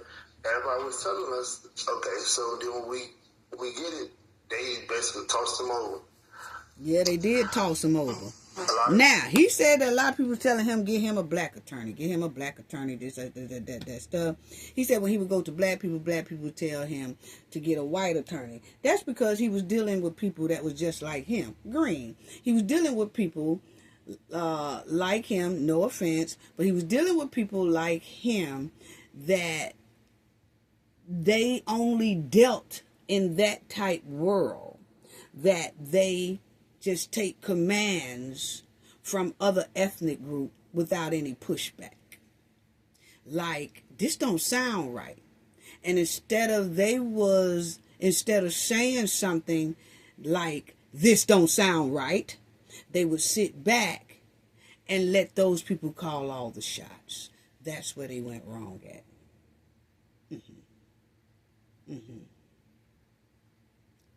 Because I guarantee you, if they had went to some real down home homies, they wouldn't have told them to get a white attorney or a black attorney. What they would have told them is what I said in my last video. Take about $500,000 get you a lawyer like Brian Steele.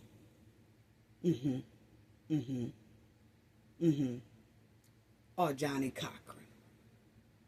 That's the type of lawyer you need for this case. Because when people start sending you tricycle chasing pictures and all that stuff through your phone and at your house and all that stuff, you going up against a whole community that don't like your kind.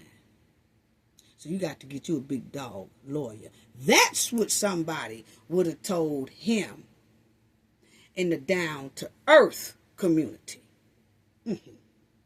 But see, he was still asking people advice in a community that don't like his ass anyway.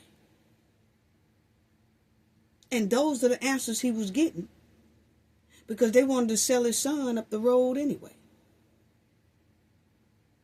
Wow. Okay. A lot of objections wasn't done. It's a lot that wasn't done. So do you believe your son received a fair trial? No. Absolutely not. Absolutely not. Absolutely not. And we're going to keep fighting. We will not stop fighting for justice for my son. It's hard for us right now, and I've had my moments. And we want our children to do better, right? We look at our YNs. This wasn't a YN. So what we gonna do about this not YN? We can make more YNs. Now you got a kid, like I just told you, everything that we're telling you right now is verified. 2 jobs with the HEB Foot Locker. That's who came to the buy him. His GPA. He still graduated through all this. He still graduated high school. He still graduated. The lady the kid he saved. This stuff really happened. He was never in trouble, and no, he was never suspended for no knife. But they had, actually what I learned was they had a smear campaign that they did. I wasn't familiar with that, and a lot of people that we were reaching out with, I understand business. A lot of people, they. See, he said he wasn't familiar with smear campaigns. He wasn't familiar with doxing. He wasn't familiar with any of that. So people took advantage of it, made them shut the hell up while they paint their son in the villain light. And that's exactly what they did. A lot of things going on. So we was reaching out, I was emailing, but everybody want to go through, it's kind of a circle thing, which I understand. But I realized through this,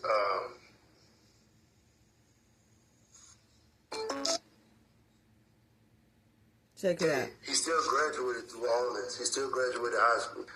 He still graduated. The lady the kid he saved. This stuff really happened. He was never in trouble, and no, he was never suspended for no knife.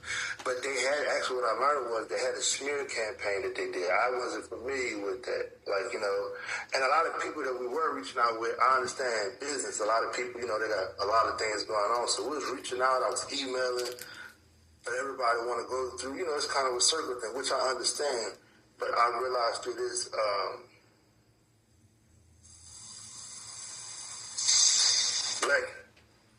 Black entertainment is going to have to be, a black network is going to have to be done, because I'm looking for people who would never understand. Yeah. Now he got it. Now he got it. For now, he said, it would only be black entertainment interviews. Okay? Black entertainment means he would only release statements through black media, black YouTubers, black, because he tried it the other way and things just got twisted all the way around, right? When he is nice enough, him and his wife, to get on other ethnic group platforms, they would talk nice to them for a minute and everything, but then their title will be Delete a Parents Talk South. The leader parents is crying. All that type stuff. And so then they start twisting the narrative. Well, if you notice, the majority of the black media, the majority of them, we're not talking about the double O's that scrub the house. You know what I'm talking about. We ain't talking about them kind. We talking about the real, down to earth black media. He said that he would start dealing with them. Because if you notice, our titles, a lot of our titles, do not have those degrading titles. And we will report it as fairly as we can without really degrading the family all in the same time. Okay? So he now puts his trust in the black media, is basically what he's saying. Okay? And then if anybody reports on it and twists it the way they want to, okay, well, fine and good, but they didn't get on those people's show for them to turn around and then dog them from behind. Okay? So that's what he was saying on that. So check this out.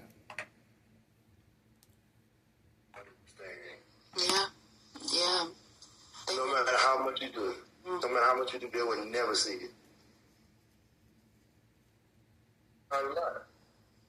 Look at the report. Everybody, it's called it's perjury.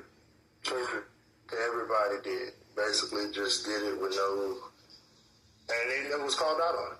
I mean, literally they told within an hour when it happened, it was 2 to 3 people.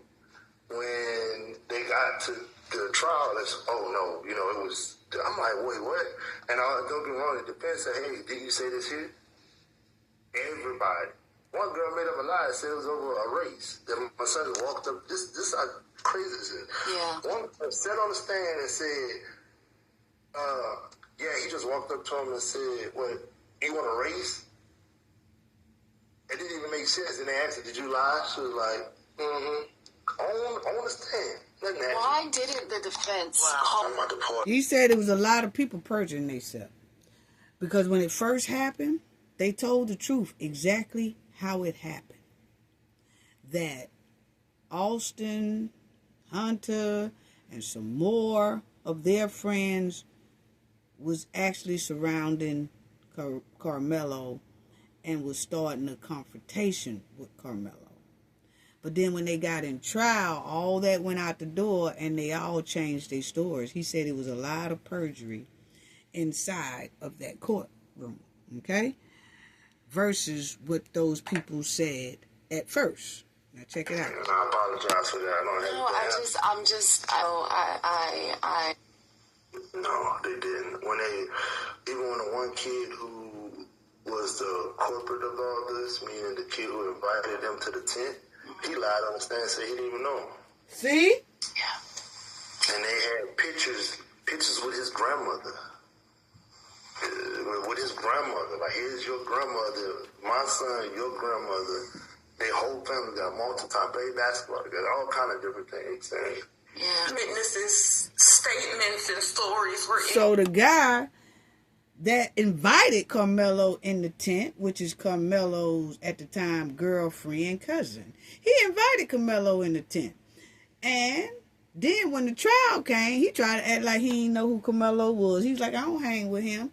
But then when they showed him pictures of Karmelo and the young man's grandmother and all them together, and they had practiced together and they over each other's house together and all that, then the boy said, oh yeah, that's right, I know him a little bit. And what? See, that's what I'm talking about it wasn't no friends of Karmelo's color in that area.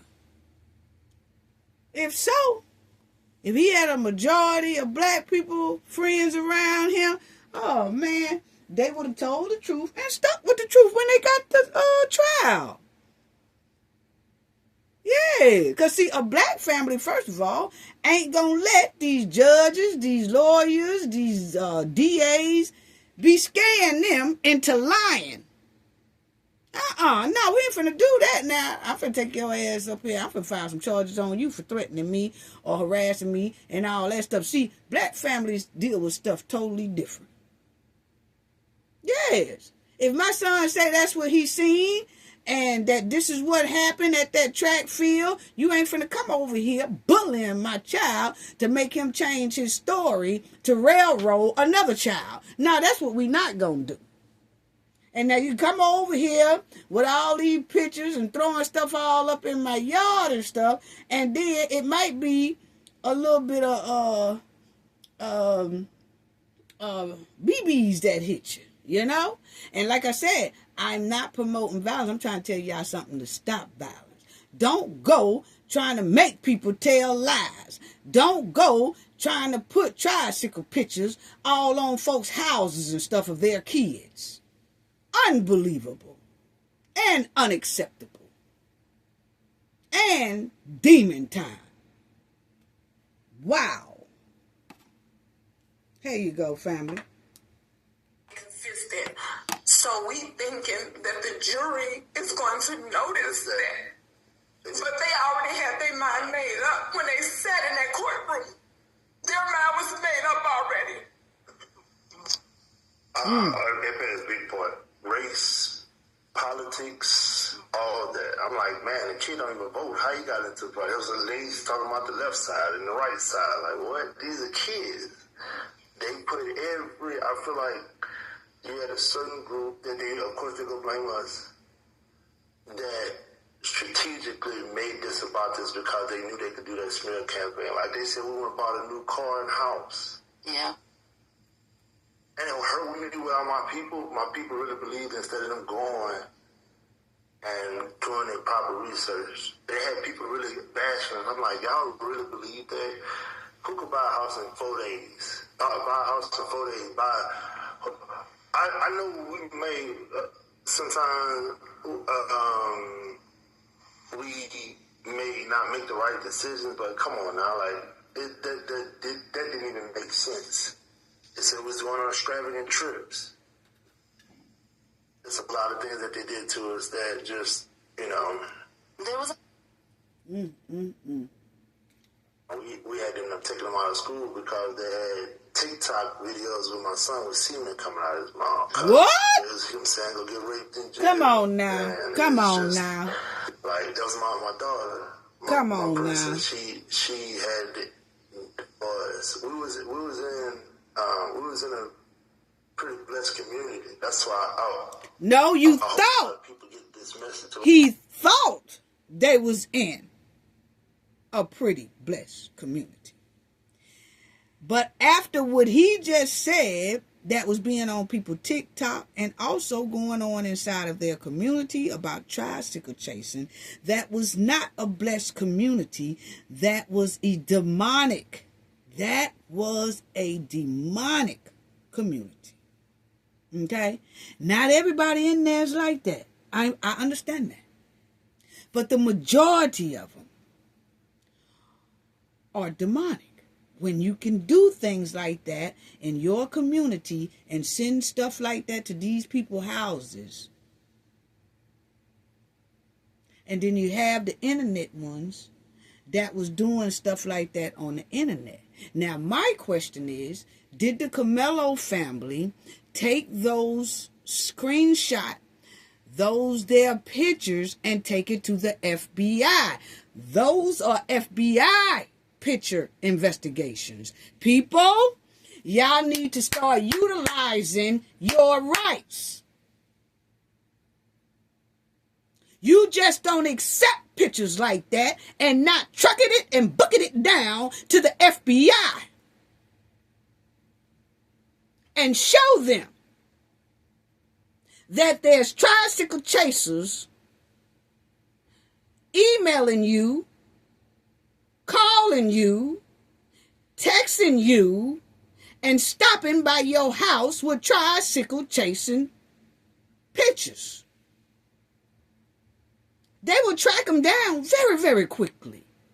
And everyone on the internet, not just the Karmelo family, needs to start doing that.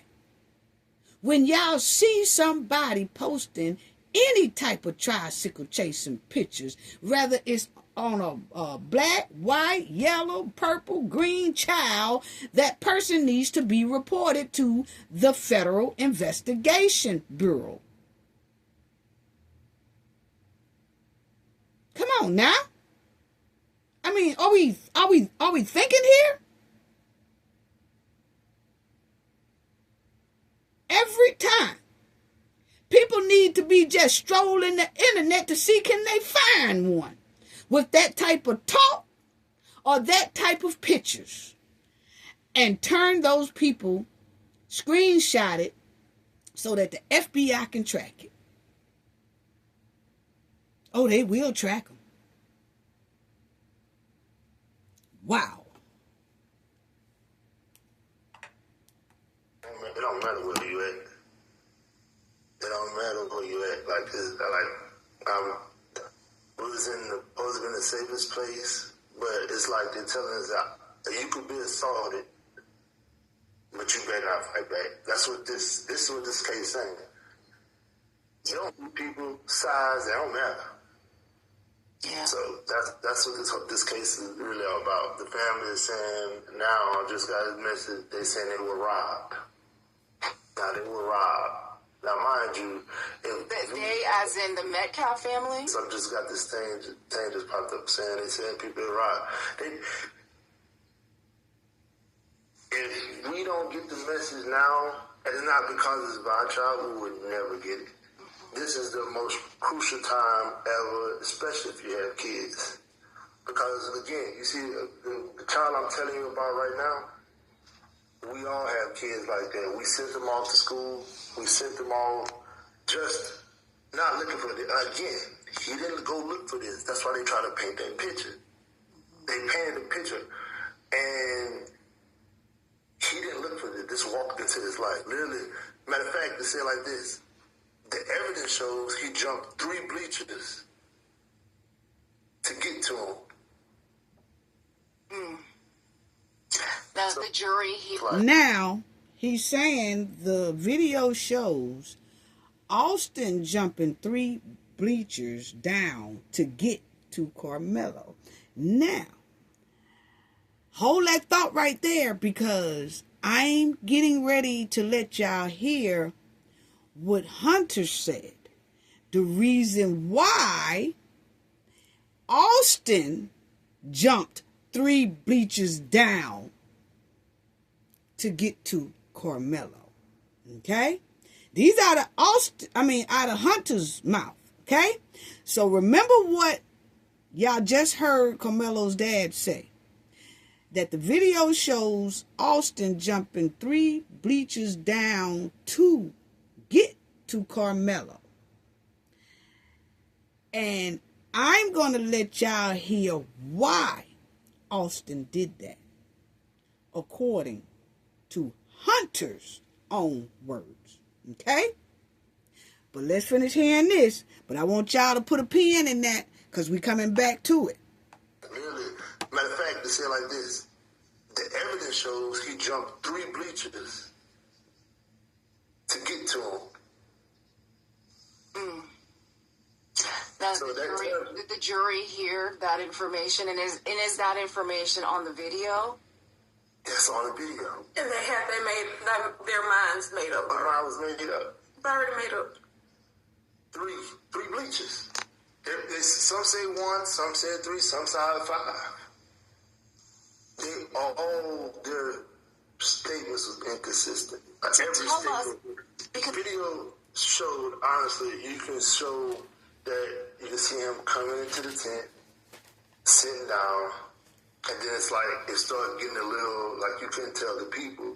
But you know, we're experts. Let me tell you what DA did. They put a spotlight on the boys, right? So you can see them, right? But they never put a spotlight on Karmelo. And the reason why is because, of course, they was trying to make their side look like, oh, it wasn't that bad of a push. The whole thing moved. Even the guy EP said in his statement, it was so bad to where it pushed him out the way. Because it's some pretty big kids. They're real big. They're bigger than me, actually. So it's like they tried to minimize their doing, but I've heard people who would pose to be justice in Texas if I threaten you when I'm like, you have the right to do whatever force if you feel for your life. So the video. Wow. He ran to the teacher. The teacher said that the teacher he ran to a guy, and the teacher he ran to actually, he hugged him. Because Karmelo, he's not like that. He hugged the guy. Like, he was freaking out. He hugged the guy. So the guy they was hugging. He was crying hysterically. And they tried to paint it as if he was trying to leave. But then, of course, they should have said that he wasn't trying to leave. Yeah. And he also said he had to stop another kid from jumping on Karmelo, which was, guess what? Supposed to have been a person that was his friend. Well, look, hey, if you've been to high school, think about it. The guy that told you to come over here, you sit down, the same person who could have de-escalated the whole thing, he was trying to go after him. And that's the same guy that was playing like he was videoing, but they couldn't find his video. He was the police didn't really try to go through his phone. They even look for the video. So you hear him say, even the person who invited Karmelo up under the tent, which is the Eddie boy, who is Karmelo's girlfriend's cousin, he invited Karmelo up under the tent, and then when all this goes down, he steps back, let everything go down, and then he, the friend of Karmelo, who invited Karmelo in the tent, was trying to help the Austin boys jump him. Wow. Told you with friends like that, you don't need enemies. Wow. People, teach your kid about friends. He said he was acting as if he was recording. And fake friends. After the incident. This is after the incident. And that's why they came up with it. I'm sorry. No, go ahead. It was giving Karmelo friend set this thing up to see some shit go down. He threw the knife. When he didn't throw the knife. His hand was cut. So it's a lie that when you do the video show, if you ever been on high school bleachers, you're not on the stairs. You know how you try to on some man try to run up, he fell. So what you think fell? He only went up. They caught it in 3 bleachers. It was like 3 bleachers up. It was 3 bleachers up.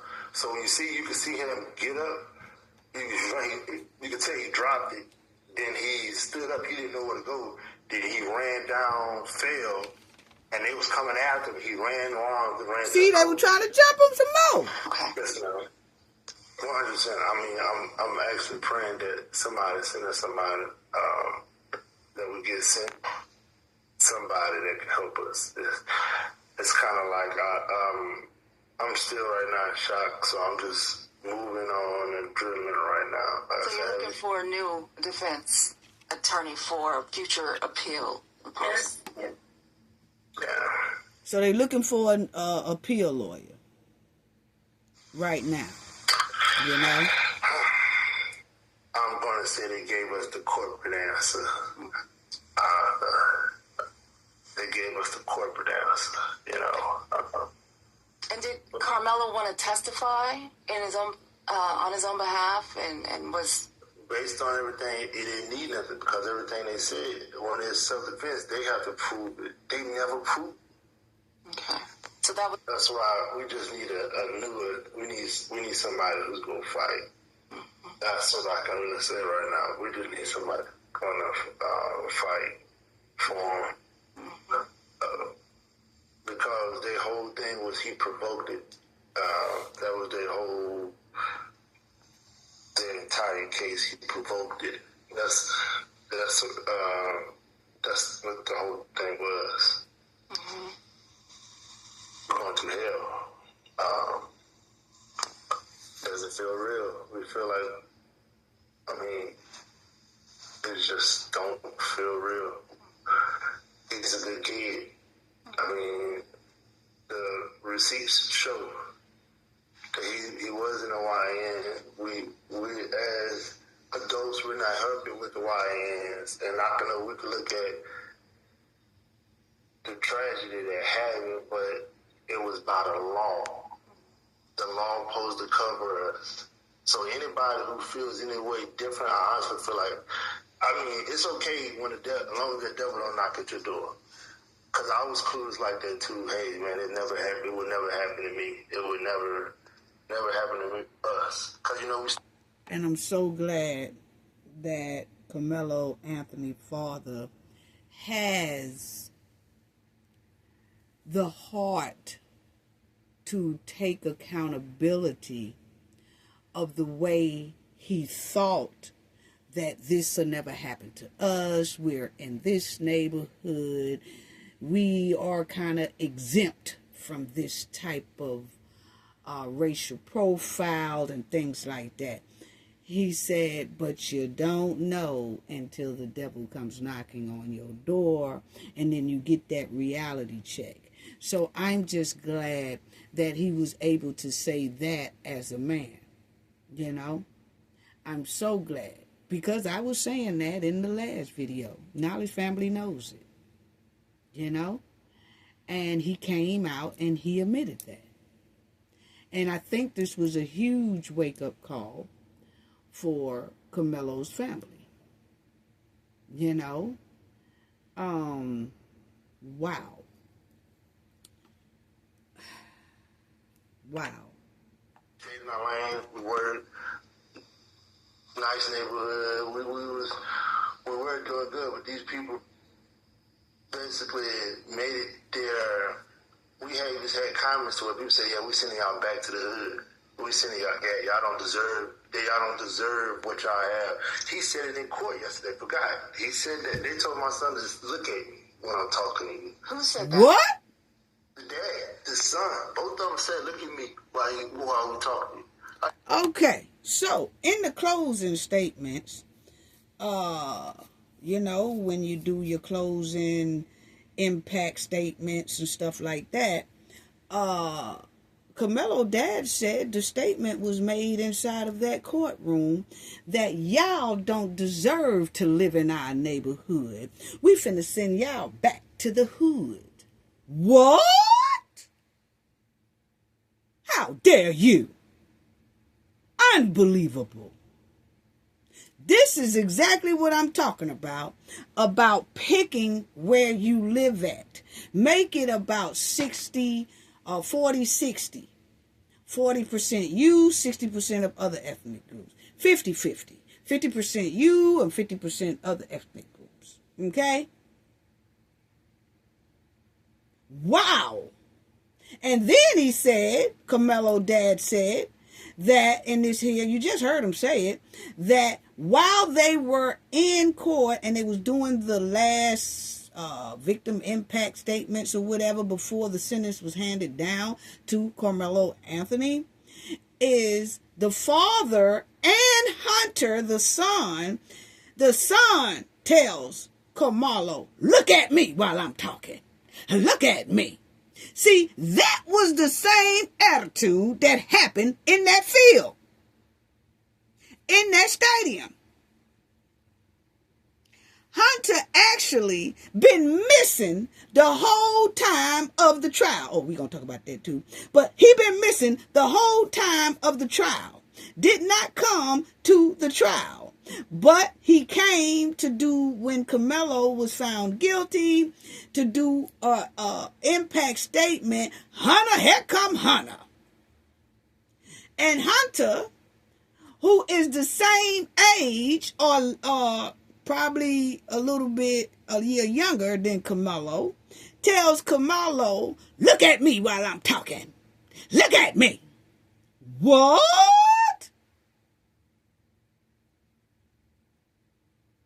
That couldn't have been my child, because I already know mine. Mine would have said, well, y'all might well add about 10 more to these years here, which I say 35, add 45, because I'm finna kick this nigga acting like he my daddy. He still acting like he my daddy.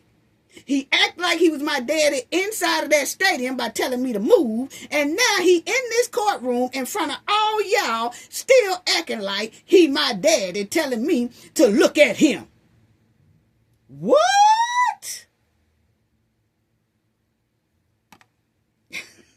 Wow. Anyway. They said, look at me while we talking. Hell. Yeah. So the dad, Cal's father, said that to Karmelo. And the son. The son came out. The son came out. He eventually got to understand for the impact statement. But he didn't want to get understand, and I even tried to get people to.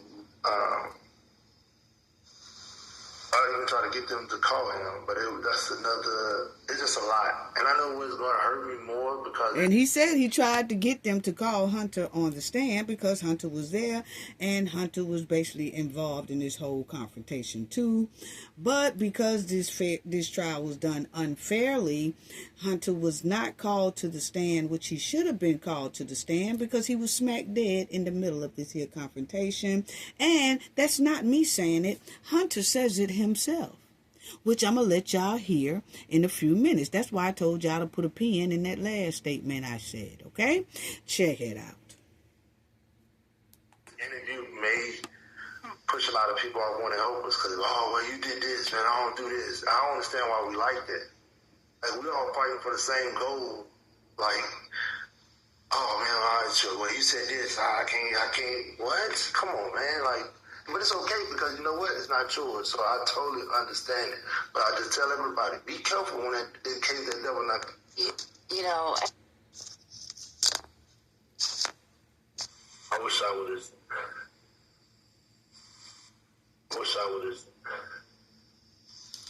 She asked him what did he think he could do differently. Just being rebellious. And he said, I wish I would have been rebellious. Or listening to advice that you thought was. He said, I wish I had have been rebellious and not listened to the advice that was given to me, that in my heart I knew something didn't sound or feel right. He said, I wish I had have been more rebellious. So check it out. I was told, don't talk to this person, don't talk to this person. I feel like it was just a setup. Now, like I said, they told us, go get white attorneys. Every black person I went to white attorney. No white attorney, they said I'm gonna push them. Hey, here you go. I mean, no objections. It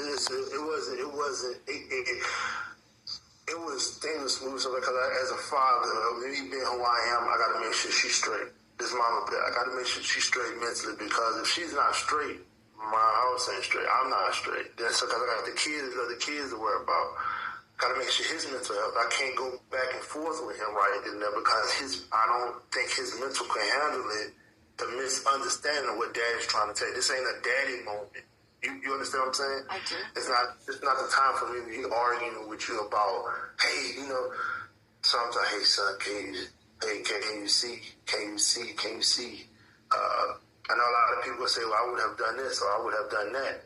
You say that because you're not in that situation. So I couldn't do that, and me knowing my son, which is, you know, your child, correct? You see, I don't want him to maybe want to hurt himself because I don't know what he's dealing with. He's doing a great job. He's still in school. I'm keeping him busy. We're trying to do stuff around the house. And one thing this thing did do with us, it brought our family closer. Yeah. And I worked a lot, but I didn't work that much. I was home on weekends. But to her, I worked too much. But I was able to have this time for us to be together, and I think they did this to us because they wanted us to be in property. They wasn't expecting, because the tables are turned. Me and her been together since high school. It's the other side who's divorced. Wow. So that picture, they painted the houses and the cars. Now understand how they was painting the picture from the beginning, and as if Karmelo is like this because he come from a broken home and all this stuff like this. Karmelo family been together since they was in high school. Okay? It was the Metcalf family who had a broken home. The dad was not inside that home for years. Okay? So let's continue. On the other side, that wasn't us. We just couldn't say nothing. And then when we did say something, it was like, oh, whatever. Yeah, don't go lie. Hey, don't do this. Don't say this. Hey, people gonna say what they gonna say. So that's what. So no matter what we did, we was losing. You know, lose battle. You felt like it was a. Damn, that's messed up. The verdict came down. What was the first thought that went through your head? I feel my son. Oh, so I feel like, man, I felt like, and that's, I cried so much. I held back and I told her, man, you know, I'm gonna let dad, like, hold it up, you know, hold it up to be tight. I said, boy, you broke me. You broke me when it first happened. I never cried as much as I've cried. And it was just like when I seen him, when he grabbed it, I could still picture that man when he said it, man. He said it so smooth. Like the way he said it, the way he read that verdict, it was like, you know, just, as such and such, he's found guilty. It was just comfortable. It was comfortable. You know, you could tell the way he read it was no, damn, I'm about to say, it was, hey, but I told my attorney, like, we know. The hell you mean, you know? But then if I act up, I'm the emotional black man. You feel what I'm saying? Oh, look at him. Then it would have been on breaking news. Oh, he done flashed out. Oh, that's how they had him. We got him. So I had to humble myself. It wasn't just for me and my family. It was for all of us. Because if I would have flashed out the way I wanted to, it would have been all that. You would probably be looking at that. God damn it, everybody that went up there after the food. That's what they wanted. Yeah. So I played that game, and I'm just let you know that game don't work. It's not for us. The justice system is not for us. They can't say we did anything out of what we was told. We follow all the instructions, and we follow the law. It just don't work for us. Mm-hmm. What do you say? Wow. Okay. So, they just had a terrible lawyer to me. My opinion. That man threw him clean under the river, you know. Wow. That's my opinion, okay? But I don't think that the parents need to beat themselves up, because to me they did everything right by providing a 2-parent home, living very nicely and all that. They was just green to the situation and listening to people who really didn't have their best interests in mind or in heart. The people they was listening to was really trying to sink the family and Karmelo down to the pen. Okay? Unbelievable. But now it sounds like he knows, and it gave him a wake-up call, and he said that he would do things differently, and I think he will when it comes time for looking for an appeal lawyer and things like that. You know what I'm saying? Now, you have right here, it says, because, as y'all will see, it says, because no two appeals are identical, appeal lawyers usually do not work on contingency basis for criminal cases. Instead, fees calculated as follows, okay? So to get an appeal attorney, it would range between $10,000 to $20,000. My opinion, it will be about $50,000 to get a good appeals lawyer. Appeals lawyer is different from a trial lawyer, okay? You need the appeal lawyer because the appeal lawyer have to jot down what they feel was wrong inside of this trial, what violated Karmelo's rights inside of this trial, and all that stuff. And then as they are saying that, they have to go to find the Texas law code that verifies what they're saying is true and was in violation of the court trial. Okay? So that appeal lawyer has to do a lot.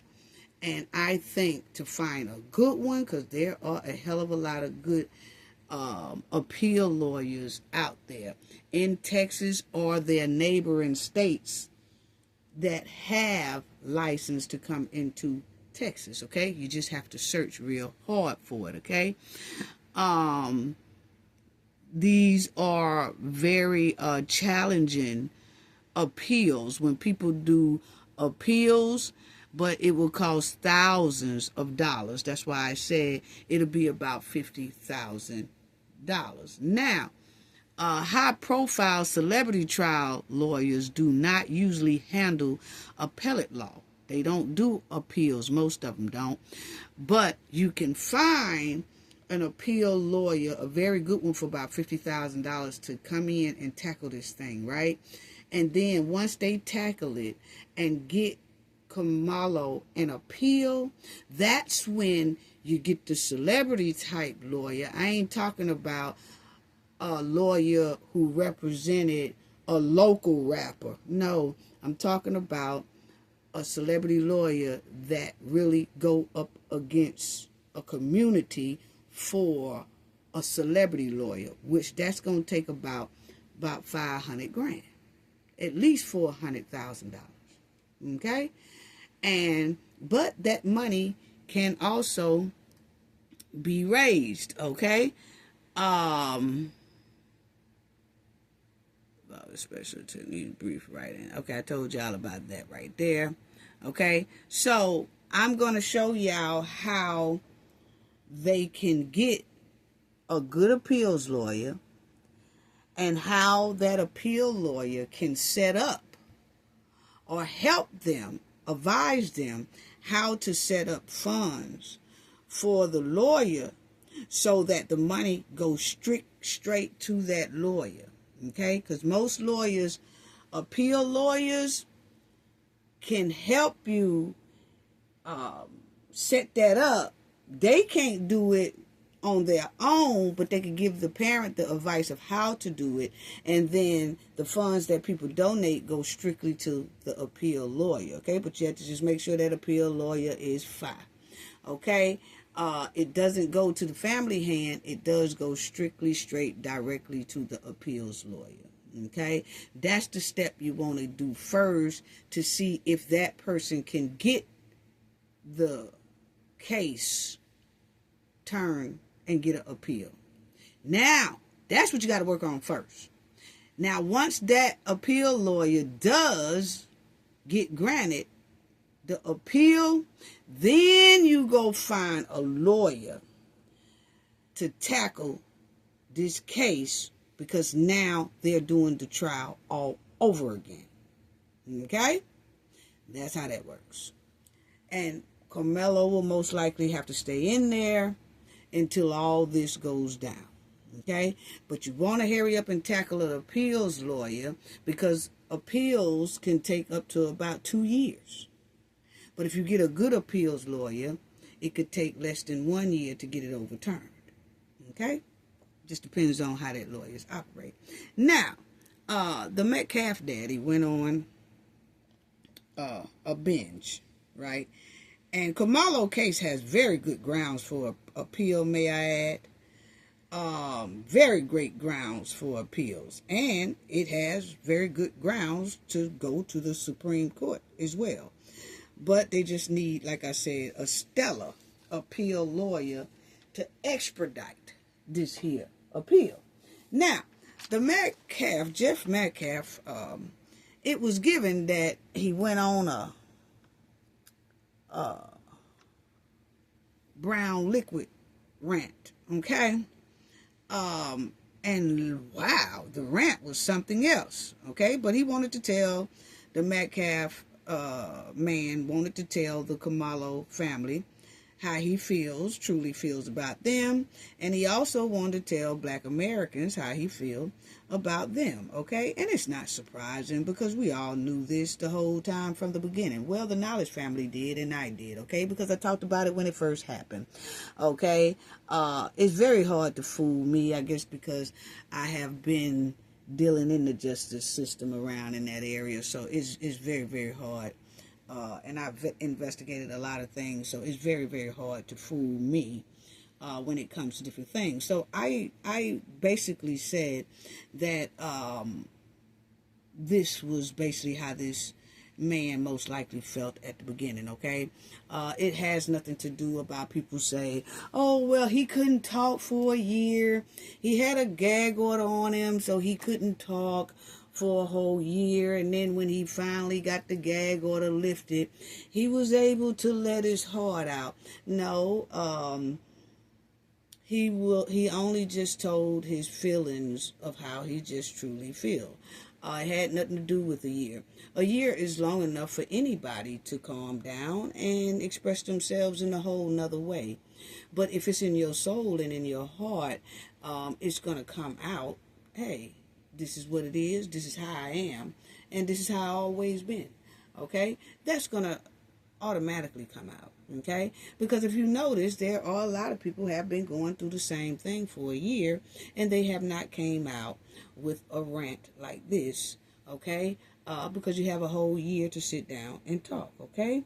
I have not even seen the Metcalf's mother, the boy's mother, come out and go on a brown toxic glass rant like this, okay? I don't know if she will, but I haven't heard it, okay? So not even she has came out and said anything, you know what I'm saying? So that's all I have to say about that. So let's talk about, so it's not surprising at all. We knew that this man had demonic thoughts about Black American people. I knew that, like I said, because I investigated a lot of things, and I saw the way that he came into the Anthony's family space during their press conference. He came in their space, invaded their space. He wasn't invited, and that was the same way he trained his sons to do when they did it to Karmelo at their stadium at that track meet. It was the identical thing, just different situations. Okay? So Jeff came up here and he crashed out on social media, okay, with drinking vibes. That's what is given to me, okay? Which prove that he definitely couldn't be trusted when he entered into that Anthony's press conference over a year ago. Okay? So when you listen to what Mr. Metcalf has to say in this here video, just listen. Okay? Just listen very closely. And it confirms that the apple don't fall far from that tree. Okay? So, check it out.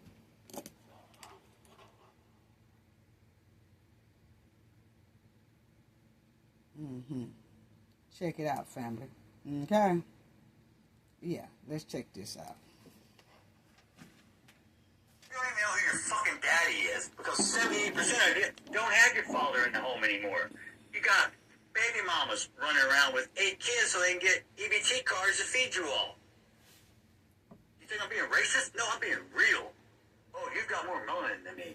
Ooh, so you get more privileges? More entitlement? Because 400 years ago, someone actually sold you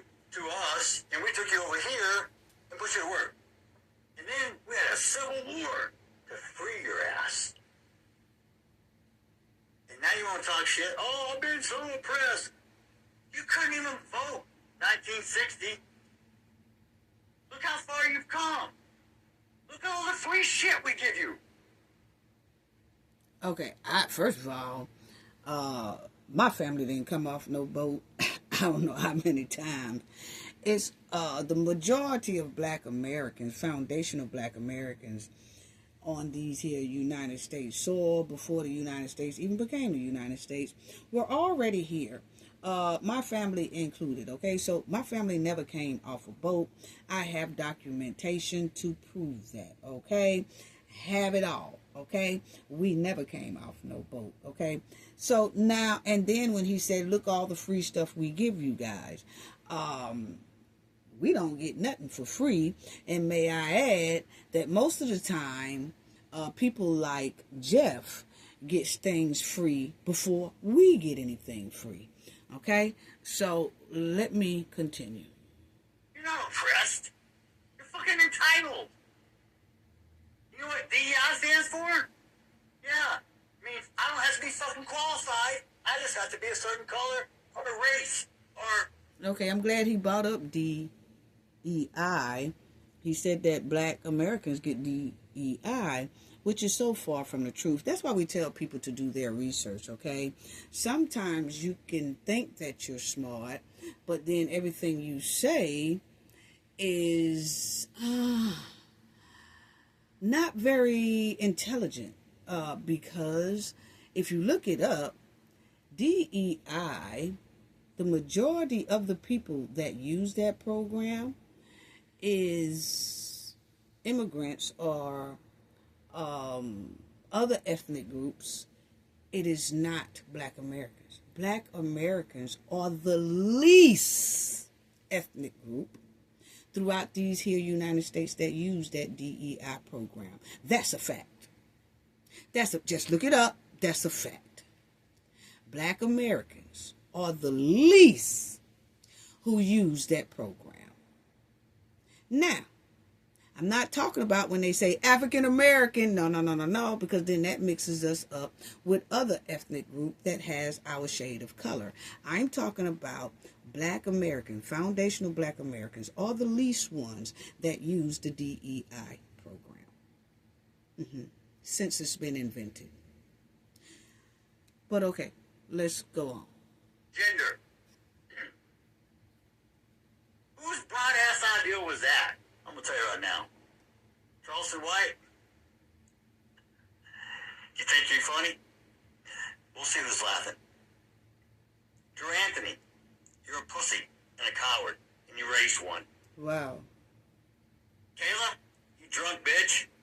What?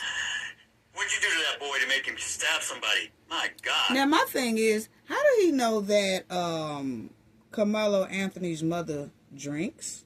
Because, see, his vibes is given that's what he is doing right now. Or he had him a couple of them before he recorded this thing. That's what it's given, okay? But my thing is, see, that's what I say about, you could tell when people are deflecting, okay? But my thing is, who told this man that that woman is a drunk? Was it the people who was hanging around Karmelo, who Karmelo thought was his friends, who he thought was girlfriends and stuff like that? Is those are the one who told it? I'm just asking a question. Just asking a question. Go ahead. What kind of mother are you? Hey, Kevin Hayes, you fucking liar. Day after it happened. How many lies did you sit and type up on your keyboard, you big keyboard warrior? You're a big tough man. You still live in Baton Rouge? Talk, Mr. Squeaky Clean. You're the only one in your family without a damn record. Now. I guess that's something to brag about in your culture. Now, he called out some man. I don't know who the man is that he called out, but he says specifically, you still stay in Baton Rouge? That's another call to bring harm to someone. Okay? Hey, such and such, you still live in Baton Rouge? See, that's a call to let everybody know that this particular person I'm talking about lives in Baton Rouge. Wow. Wow. Okay, let's continue. You people hang your hat on the dumbest shit I've ever seen. Y'all can let me make something racist up so y'all can go viral. I got a new name for Mello, okay? What is He it? was such this little boy y'all was trying to portray. How about Watermelon Felon? What? I hope he enjoyed his first night in that cell last night. Because he's going to have many nights to think about what the fuck he did. 50 billions.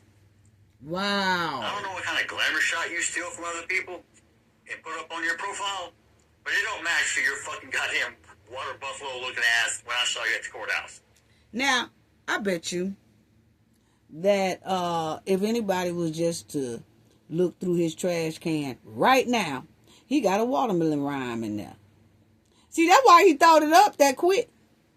He eat watermelon. But then want to talk about somebody else. And see, they always say watermelon and a drink don't go too well together, and you start acting real crazy, okay? But Garrett, most likely, he had a half a whole watermelon right then. So, wow. Okay, go ahead.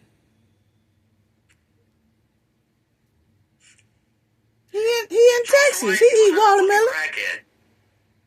Even though you got money, you're the only smart person around. Ooh. You're a grifting piece of shit. Your character says it all. I don't have to say a damn word. Your actions speak for themselves. You and your little faggot bow tie? What the hell is that, dude? Maybe you and Chris King are butt buddies. Like y'all swap ties and shit. I don't know. You little Now, people. I want to show y'all. You see, he said, Karmelo dad or whoever it is wear bow ties, right? Maybe y'all swipe bow ties and y'all butt buddies. Didn't I just tell y'all that these people here love to talk about doing nasty behavior to each other? That's the first thing he came out his mouth was a nasty thing about two men being together. See, these how some of these people think, okay? You got to look between the lines. Don't get mad at me, okay? Hell, the man said it, okay? What are y'all or y'all butt buddies? What do that mean? So you see how a lot of explicit things come out of their mouth as soon as they get mad. They come out with stuff like that, or they come out with the tricycle chasing mess. See, Black Americans don't do stuff like that. The majority of us don't. This right here is straight trifling. But go ahead. Who's your Black Panther friends? Woo! Y'all are so fucking tough.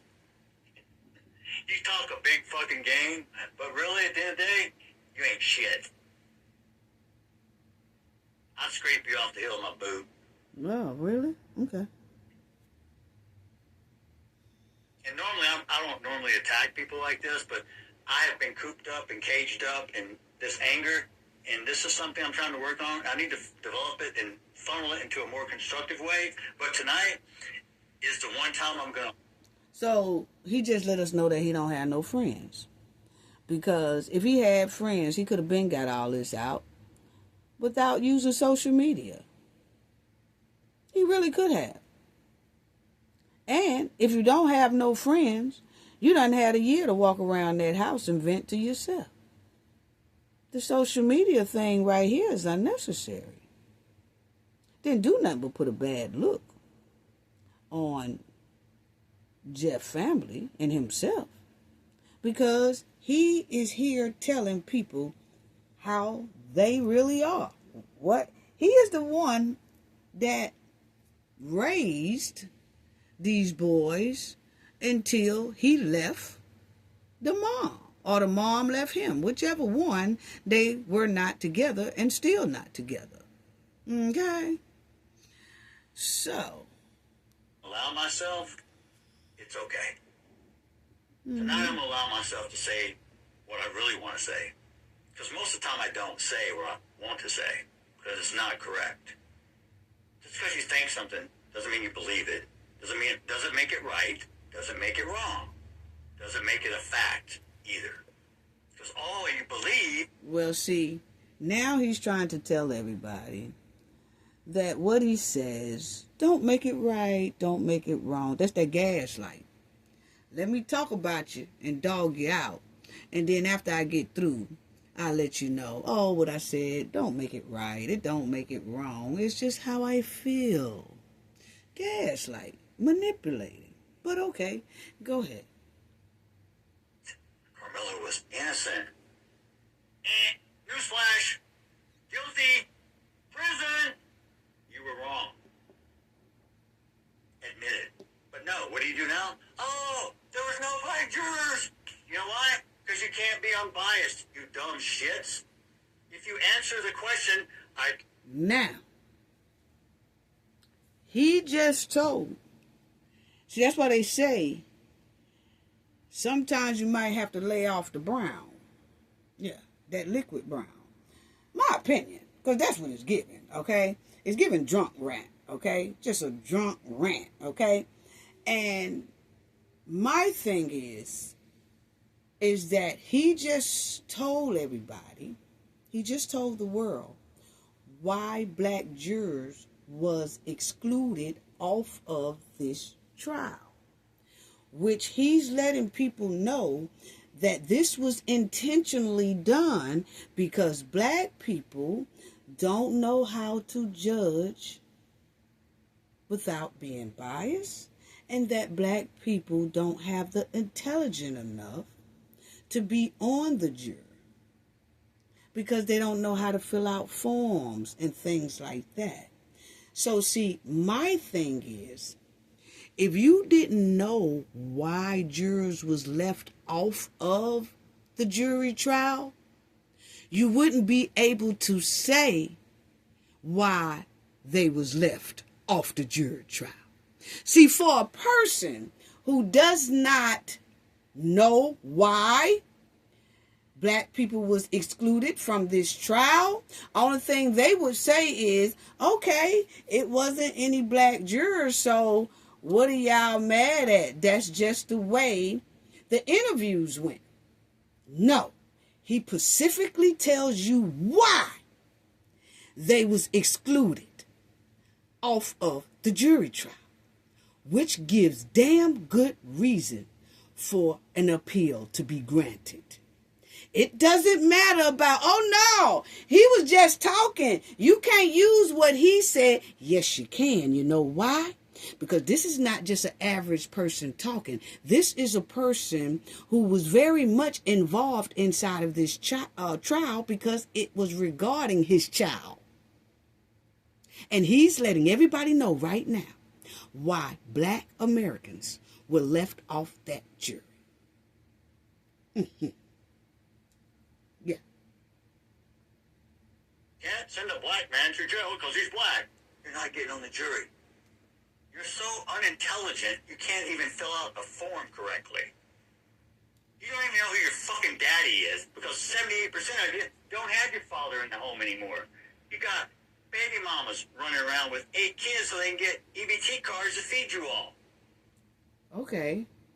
At the same time, why he got a baby mama who is at a whole nother location was trying to raise 2 sons named Austin and Hunter. He has a baby mama. He left him. Or she left him. The point is, he is deflecting. Because Karmelo family, mother and father, was together. Very happily together. Still is. So everything he is saying, he's actually feeling like that about himself, but he's going to use black Americans to get it out. Because what he just said is definitely him. He has a baby mama. Wow. You think I'm being racist? No, I'm being real. Don't bitch because Trump's president because you didn't vote. And I'm with Jeff on that. Anybody that come in here that think I'm being racist? No, I'm being real. Jeff said that. Proceed.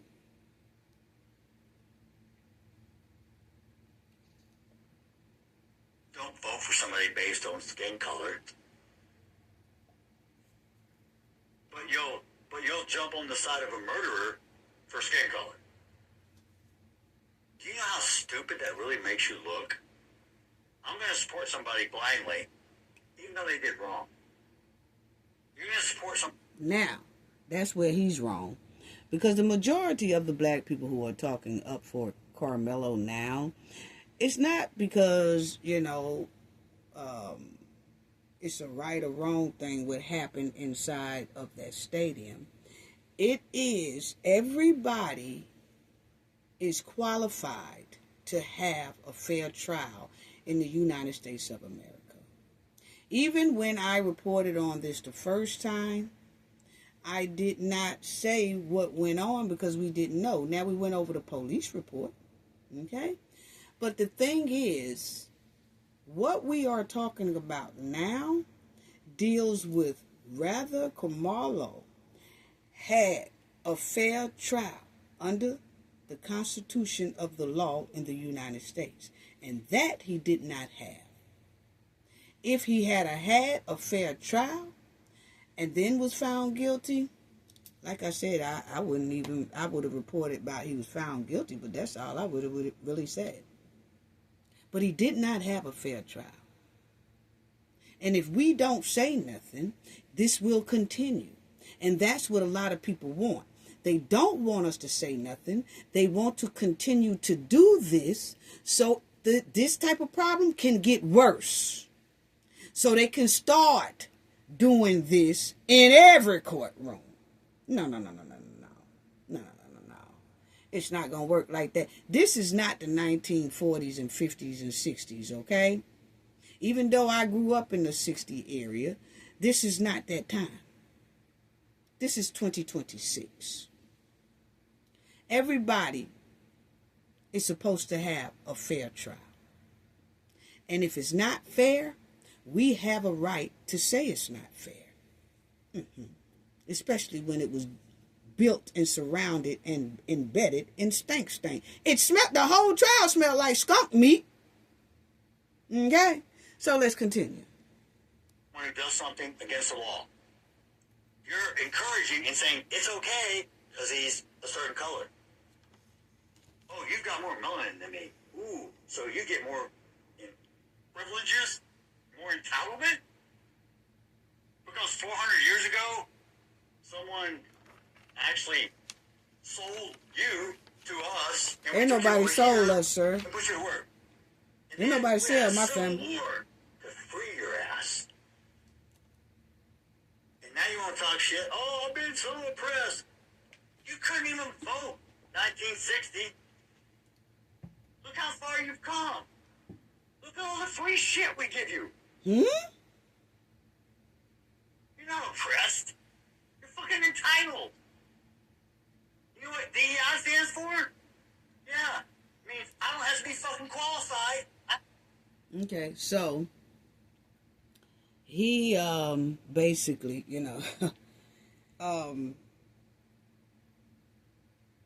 called black Americans entitled while he's sitting there making an entitled video.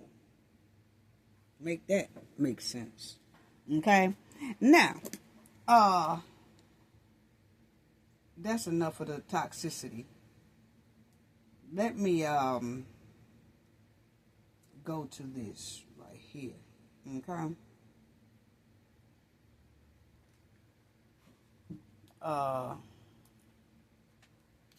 People, please put that monkey juice down. Because everybody can't handle the brown monkey juice. They really can't. Put it down because, some people, they get loud, violent, toxic. They just don't know how to act. when they get these type of things in them. And so I'm just saying, don't know if he had it or not, but that type of rant really gave that. Okay, now what I want to say, and I have a right to my damn opinion, okay? Now, what I want to say about that too is in that whole rant, did y'all notice that Jeff told on all his friends? Oh yeah, he told how they really feel. He told how they felt during the trial. He also told why black jurors wasn't picked. Oh, he told on his own friends.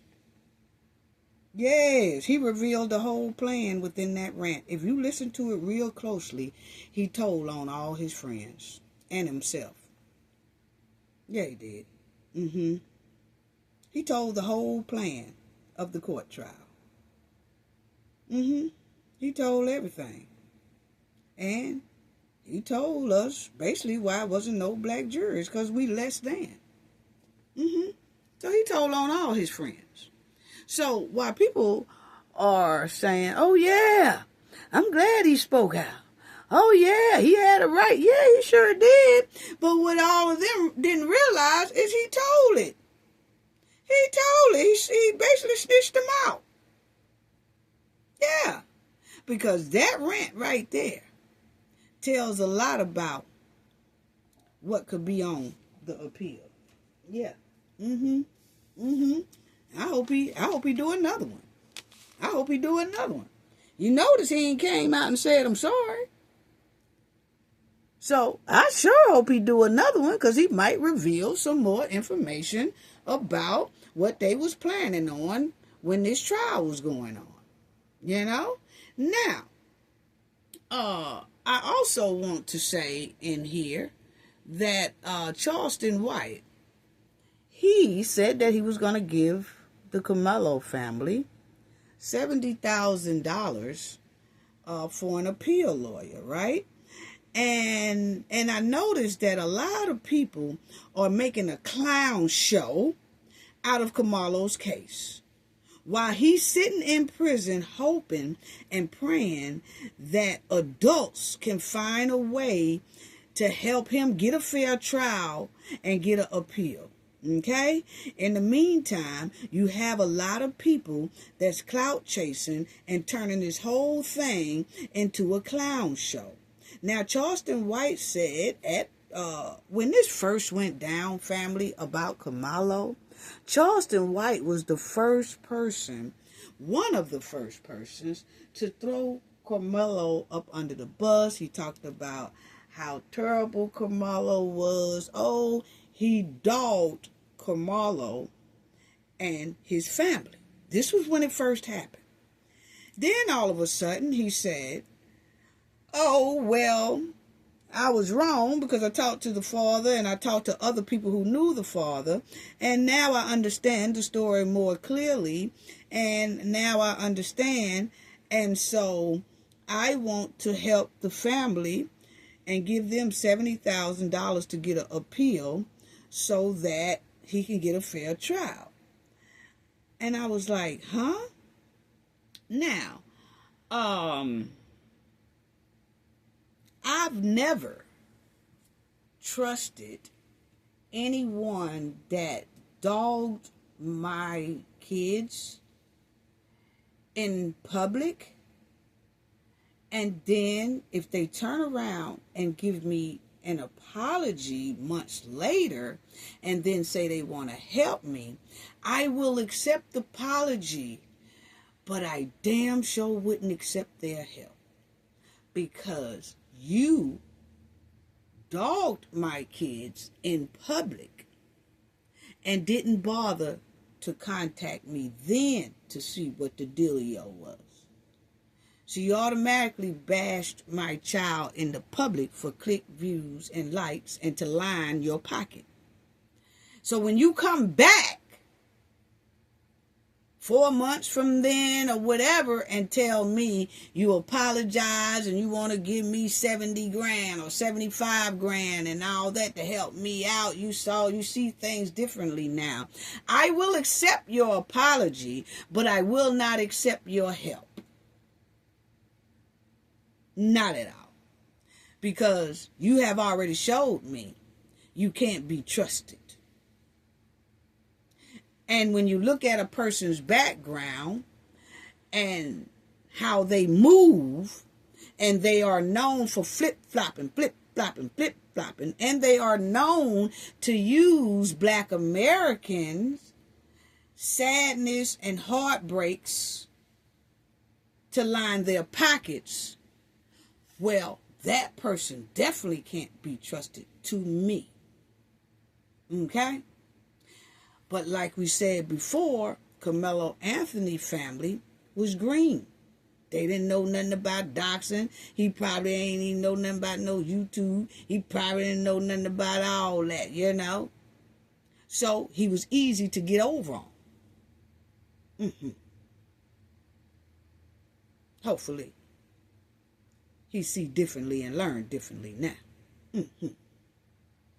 But anyway, so Charleston White said he was going to help this family with the $70,000 or $75,000 for an appeal.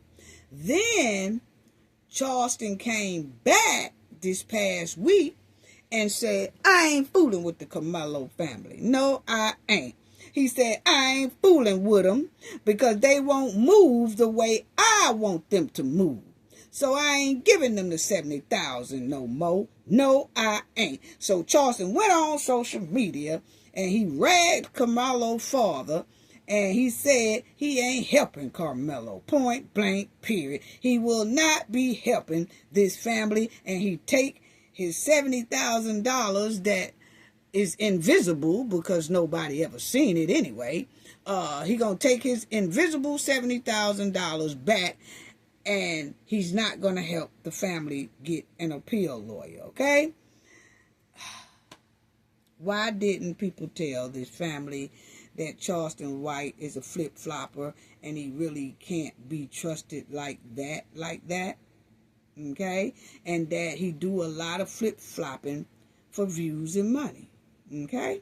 Now, listen to what he said, Charleston said, about the Karmelo family. Okay? I ain't putting no goddamn money toward that boy.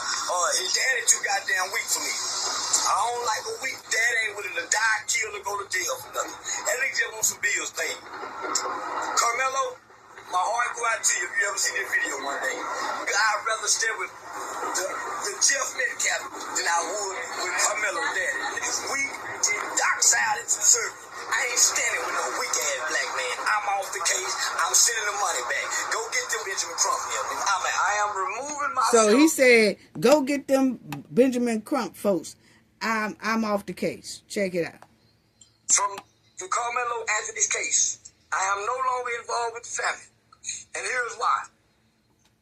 I was starting to feel like I was being used for my influence and my connections and resources. While using the family. When I tell you we raised over $1 million one day, privately, quietly, they wanted to start another GoFundMe.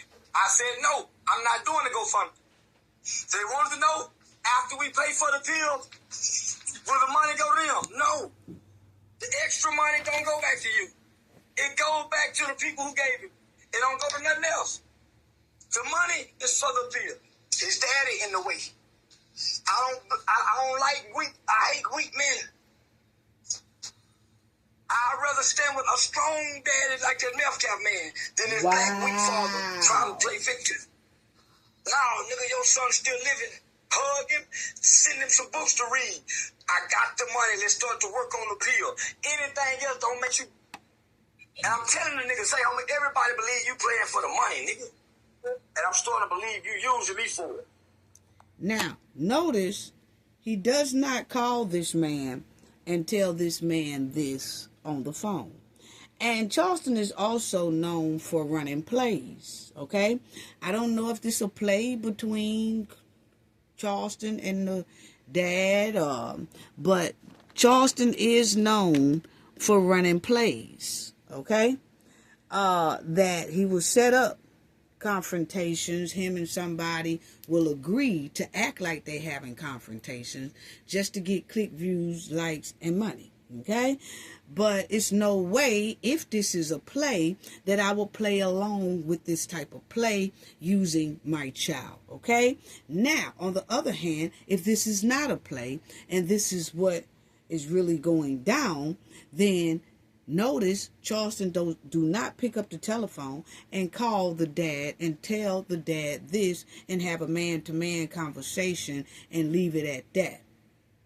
And then Charleston just step back and don't mention his family at all. If he gonna pull out, and don't even mention anything about the family anymore, any donations or anything like that. Just leave it alone. That couldn't be done. You know why? Because it was all about click, views, and likes. And I noticed that when the Metcalf dad, in his rant, y'all heard Jeff Metcalf, he said, "Oh, Charleston White, you think you're funny?" Because see, Charleston White, at the beginning, was on Jeff's side. And now, Charleston White then turned to be on Karmelo's dad's side, because this side was receiving a hell of a lot of attention. So here come Coach of Vultures, okay? Coming in and trying to get a piece of the action and turns it into a clown show. And then once you come in and turn it into a clown show, and the father probably said he's not feeling his son's case being turned into a clown show, then Charleston had a problem. But then I noticed it was right after the Metcalf dad's video that he said, "Charleston White, you think you're funny?" I think Charleston got a huge wake-up call, a huge check-in from the Metcalf supporters for talking greasy about the Metcalf family on social media. Yeah. I think that's what made Charleston turn around and go back up against Black Americans like he normally do. And some people say all the time, well, let me save that. Let's finish hearing what Charleston say, and I'll go back to that. But y'all stick a pin in the word boycott. You want to get the money, but then disassociate yourself from me? I'm here for that boy. I'm here for your son. And if this money don't go directly to your son's appeal, you don't get this money. We sent it back. But it was right. If we doing an appeal, the money goes to appeal, not House deal. I don't like a weak dad ain't willing to die, kill, or go to jail for nothing. That nigga just want some bills paid. Karmelo. Okay, so that's what he said. Okay, now it's given that a lot of people are using this here young man and his family. It seems like a lot of people are using this young man, Karmelo's conviction, 35 years in prison sentence, for their own clout and personal gain, and to line their own pockets, not really to help Karmelo. That's what it's given. Because nobody who so-called deals with the family regarding Karmelo has not came on social media with a real plan.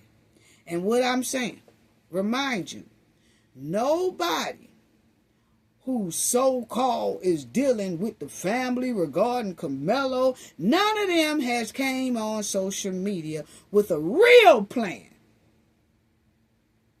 or a real movement to make sure that Karmelo gets this appeal turned. Nobody has said, hey, we done removed that court-appointed appeals lawyer, and we now have an appeal lawyer that's been retained. And oh, they are good, and it's like a pit bull appeal lawyer. Nobody has said that.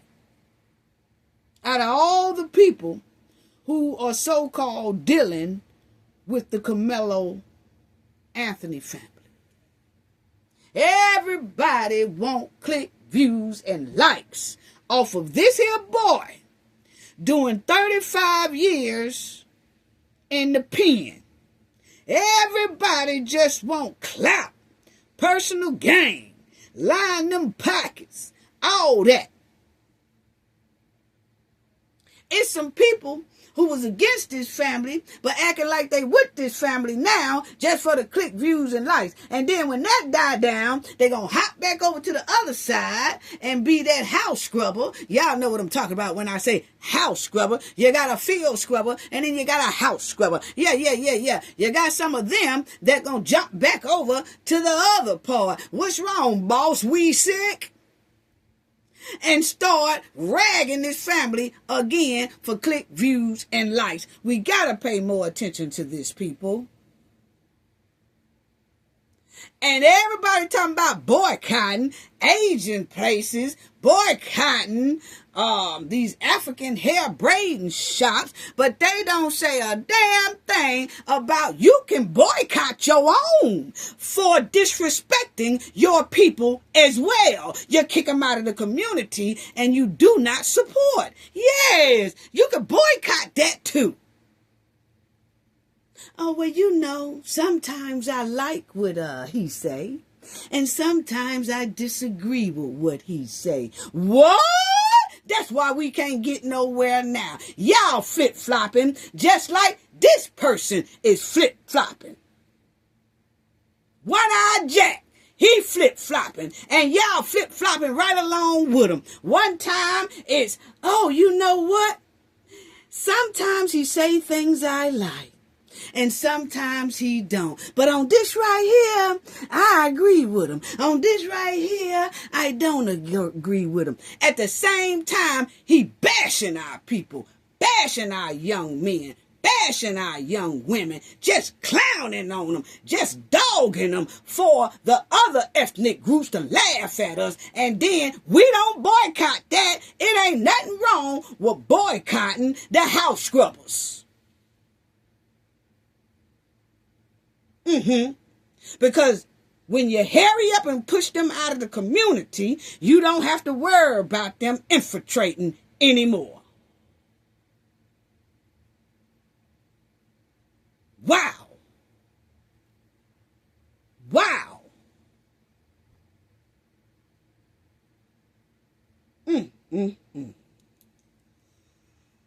Anyway, Karmelo mom and dad, they don't need all these loud folks around them anyway. Okay? No, they don't. They don't need all these loud folks and culture vultures and all that around them anyway. Now, I'm finna give them a tip. Okay? And anybody want to send them this tip or share this tip or share this video so they could get it, all well, fine, and good. But they don't need any culture vultures running in, loud people running in, big mouth, Johnny come latelys, all that. They don't need that. Okay? Only thing they need is what you see here on the screen. It's going to take a lot of boots on the ground and effort, but it can be done. Okay? Yes, while an appeal lawyer generally cannot solicit funds on your behalf, they can facilitate the fundraising process. They often do this by providing the necessary documentations or legal guidance to set up legitimate third-party managed legal defense fund or trust. Okay? So you can go find the best appeal lawyer, and most likely, the appeal lawyer already knows that Karmelo case is very, very big. Okay? Very, very in the public eye. And they know that if they take this case, those $50,000 that they are asking for, most likely, that they will help the family. The family don't even need all these loudmouth ass folks. Okay? They can go to this appeal, find the best one. Now, the daddy said he done learned now, so we gonna need him to show us he done learned. You don't need all them big mouth folks and all this stuff that all these Johnny-come-latelys, okay? What he need is him and his wife to put on some thick-soled shoes and go to putting boots on the ground and find the best appeal lawyer that will help them facilitate a fundraising process. And once they do that, it will be linked to that lawyer funds, okay? And then they come out and they tell us, and their lawyer will tell us what that link is. And then once they tell the public what that link is, then people put the money into that link, and that link will sit into the pot for that lawyer's appeal and the process of that lawyer working on the appeal. They don't need a damn soul to help them do that. See, everybody want to milk these folks. But that's all they need. Take it from Old School Cafe. Because, see, I have a son just about the same age as Karmelo Anthony's son. I have a son that's about the same age as Karmelo Anthony's dad. Okay? So, this all you need. You don't need all that rah-rah, da. Now, if the Karmelo family wants to talk after that to black medias, black YouTubers, then that will be fine under the stipulations of their appeal lawyer. But we just have to make sure this appeal lawyer ain't nothing like what they had for this trial. Okay? But this is all they need to do. Find a good appeal lawyer for about $50,000 to do the appeal process. And then that appeal lawyer will guide them away, like it says right here, to facilitate the fundraising process. Okay?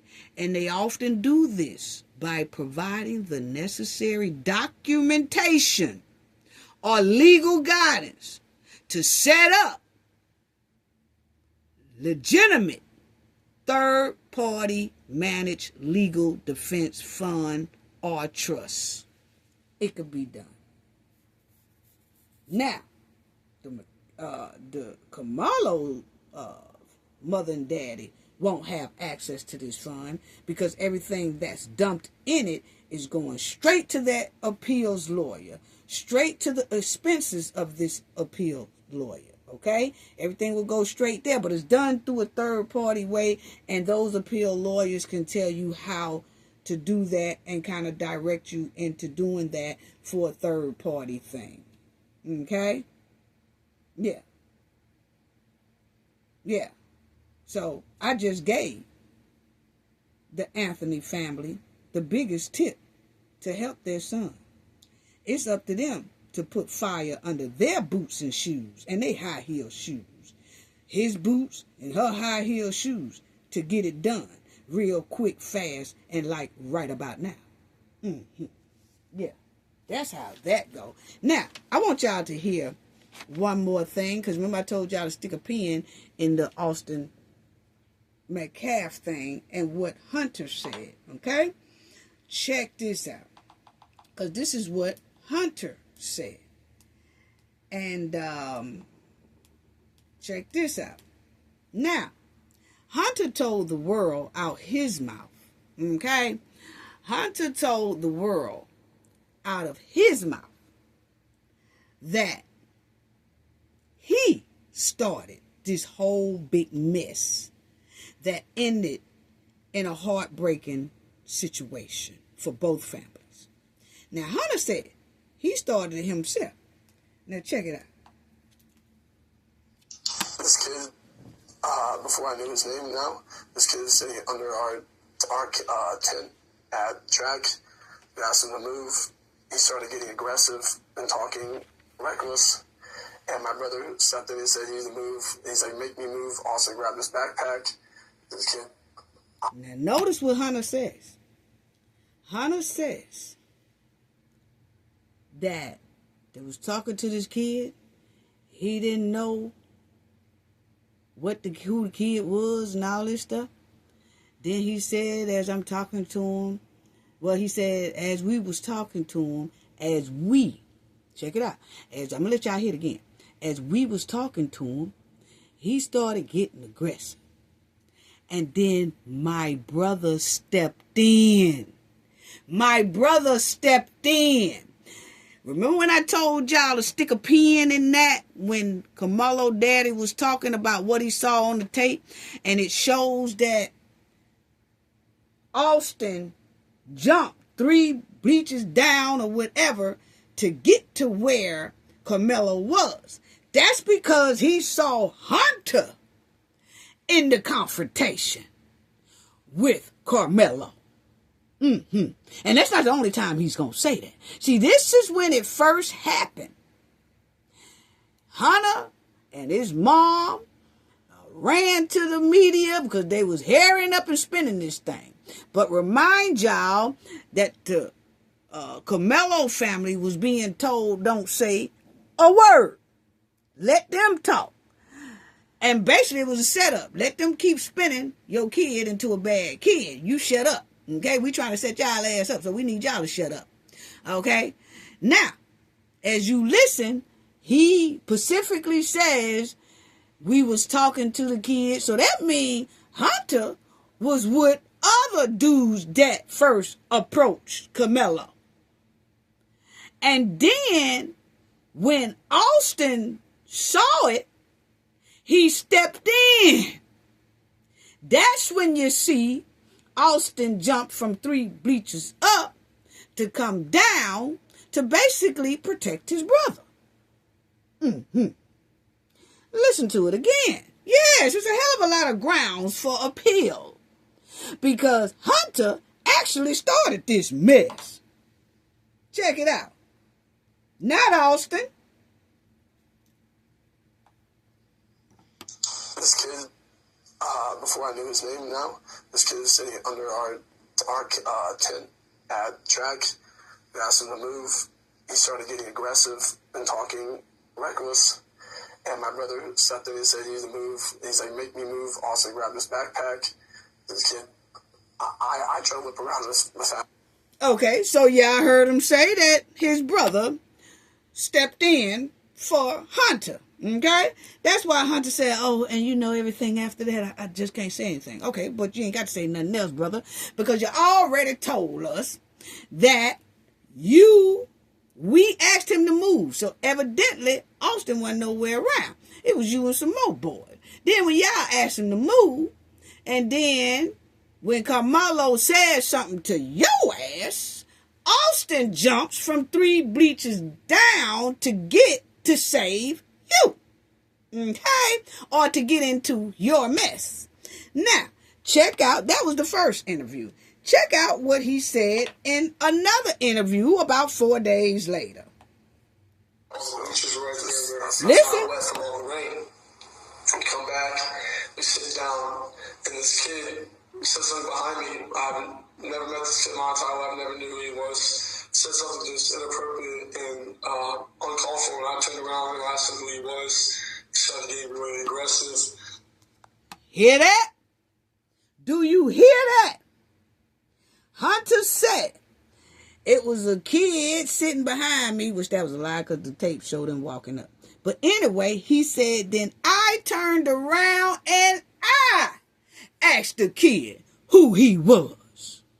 Not Austin. And I turned around and asked him who he was. No, what the tape show is that they came into that tent and it was Hunter that asked Karmelo who he was. And when a little verbal back and forth with Karmelo saying, don't put your hands on me or whatever, Austin realizes that his brother is down, acting up. Here come Austin from 3 bleachers up, comes down, and he stands in front of his brother and tells Karmelo to leave and then snatches Karmelo's bag. But the thing is, it started with Hunter. So actually, by law, Hunter should have also been arrested too. Don't get mad at me. That's what the law states, okay? The law states, if you are involved in a crime, yes, pushing someone by force is considered a crime. Look it up. So, if you are involved or engaged in a crime, whether a person loses their life or not, you are supposed to also be held accountable for that person losing their life, even if you are not the leader. Hunter should have been arrested as well and should have been made to testify, because he clearly says in this here video, when it first happened, it was fresh on his mind. He said, I asked Karmelo who he was. He started it, not Austin. That's why they wouldn't let him testify.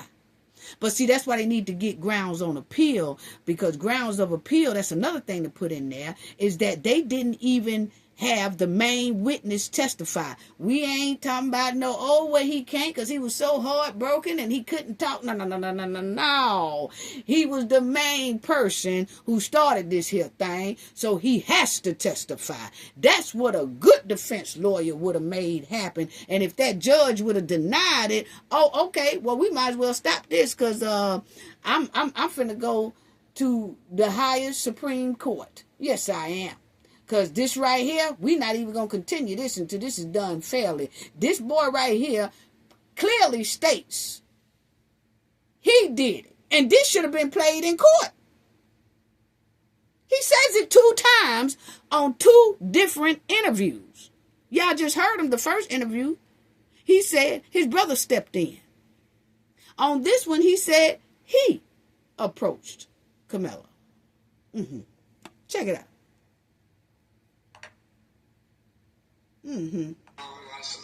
Check it out. Never met this kid in my entire life. Never knew who he was. Said something just inappropriate and uncalled for. And I turned around and asked him who he was. See? He started getting really aggressive. Yeah. He stepped in. He started being, my brother stepped in. He started being, see? My brother stepped in. His brother's just having my back. See? He said, my brother stepped in to have my back. My brother stepped in to have my back. So it was Hunter who started this thing. But see, it's so many people that started reporting on this story in the middle and came in on the tail end of this whole thing. They just trying... Their only thing they see is, Karmelo is wrong. Okay? Or this, that. Do I think that Austin should have lost his life? Hell no. Okay? But Karmelo is due a fair trial. And this is not a fair trial. Okay? Because Hunter clearly just told us himself that he was the one that started it. Austin just stepped in to protect him. From what? I do not know. He just saw, that's how some brothers and sisters do. They see one arguing with somebody and here they come. Yeah. But then you got 2 buff, 230-something pounds apiece. That's almost 500 pounds put together. Yeah. But see, so many people ain't never listened to that part. They probably don't even know that exists. And the people who did know it exists was trying to keep it suppressed, because that don't fit their narrative. So they kept suppressing that. And y'all hit the like. Because they ain't going to want this out there. Check this. Y'all hit the like button and hype button for your girl. See? My brother stepped in. How he always is with his brothers just having my back. And things started getting more higher intensity. And the kid said some aggressive stuff, reckless stuff. And also trying to handle the problem. Now he says his brother started getting more intensity. Okay? He said, my brother started getting more intensity, and then the other kid just started saying other little stuff. Okay? So, he admits it right there. All you got to do is rewind it and hear it. Listen. Before I knew his name now, this kid was sitting under our tent at track. We asked him to move. He started getting aggressive and talking reckless. And my brother stepped in and said, you need to move. My brother stepped in. Also grabbed his backpack. This kid, I drove up around this. Okay, now listen to him on this interview. That was done a couple of days later. That's not wet from all the rain. We come back, we sit down, and this kid said something behind me. I've never met this kid in my entire life. I never knew who he was. Said something just inappropriate and uncalled for. And I turned around and asked him who he was. He started getting really aggressive. So y'all heard it. Listen. My brother stepped in. He started being, how he always is with his brothers, just having my back. And things started getting more higher intensity. Higher intensity, his brother. Just some aggressive stuff, reckless stuff. And also trying to handle the problem. Okay, so he said his brother got more intense, and then the other guy started talking reckless, and then that's how it happened. So my thing is, that is the law. When somebody is involved in a confrontation and starts a confrontation, and they are involved and engaged in that confrontation, and then a crime happens, that person is supposed to be held accountable as well, and they definitely supposed to be on that stand to testify, because they are the ones who started it. Point blank, period. Yes. Now, just want to give a shout out to the ones who donated in my last video. Darlene Chestnut, thank you so much for your generosity. Thank you so much for donating to our channel. Thank you for helping support our last video. Thank you for sponsoring our last video. Kenneth Dawkins, thank you so much for your generous donation. Thank you so much for helping sponsor our last video as well, and supporting our last video as well. Darlene Chestnut, Kenneth Dawkins, thank y'all both so much for your amazing donation and for helping sponsor our last video. I want to send a shout out, sending loves and hugs to everyone in the Knowledge family, all our viewers, all our supporters overseas, to our replay gang, to everyone in the comment section, and to everyone in the chat. Sending loves and hugs to you all. Don't forget to hit the like and the hype button. Gain knowledge to prevent blockage. And we all know what that means. The more you know, the harder it is for anybody to block y'all from your goals and success. Bye-bye.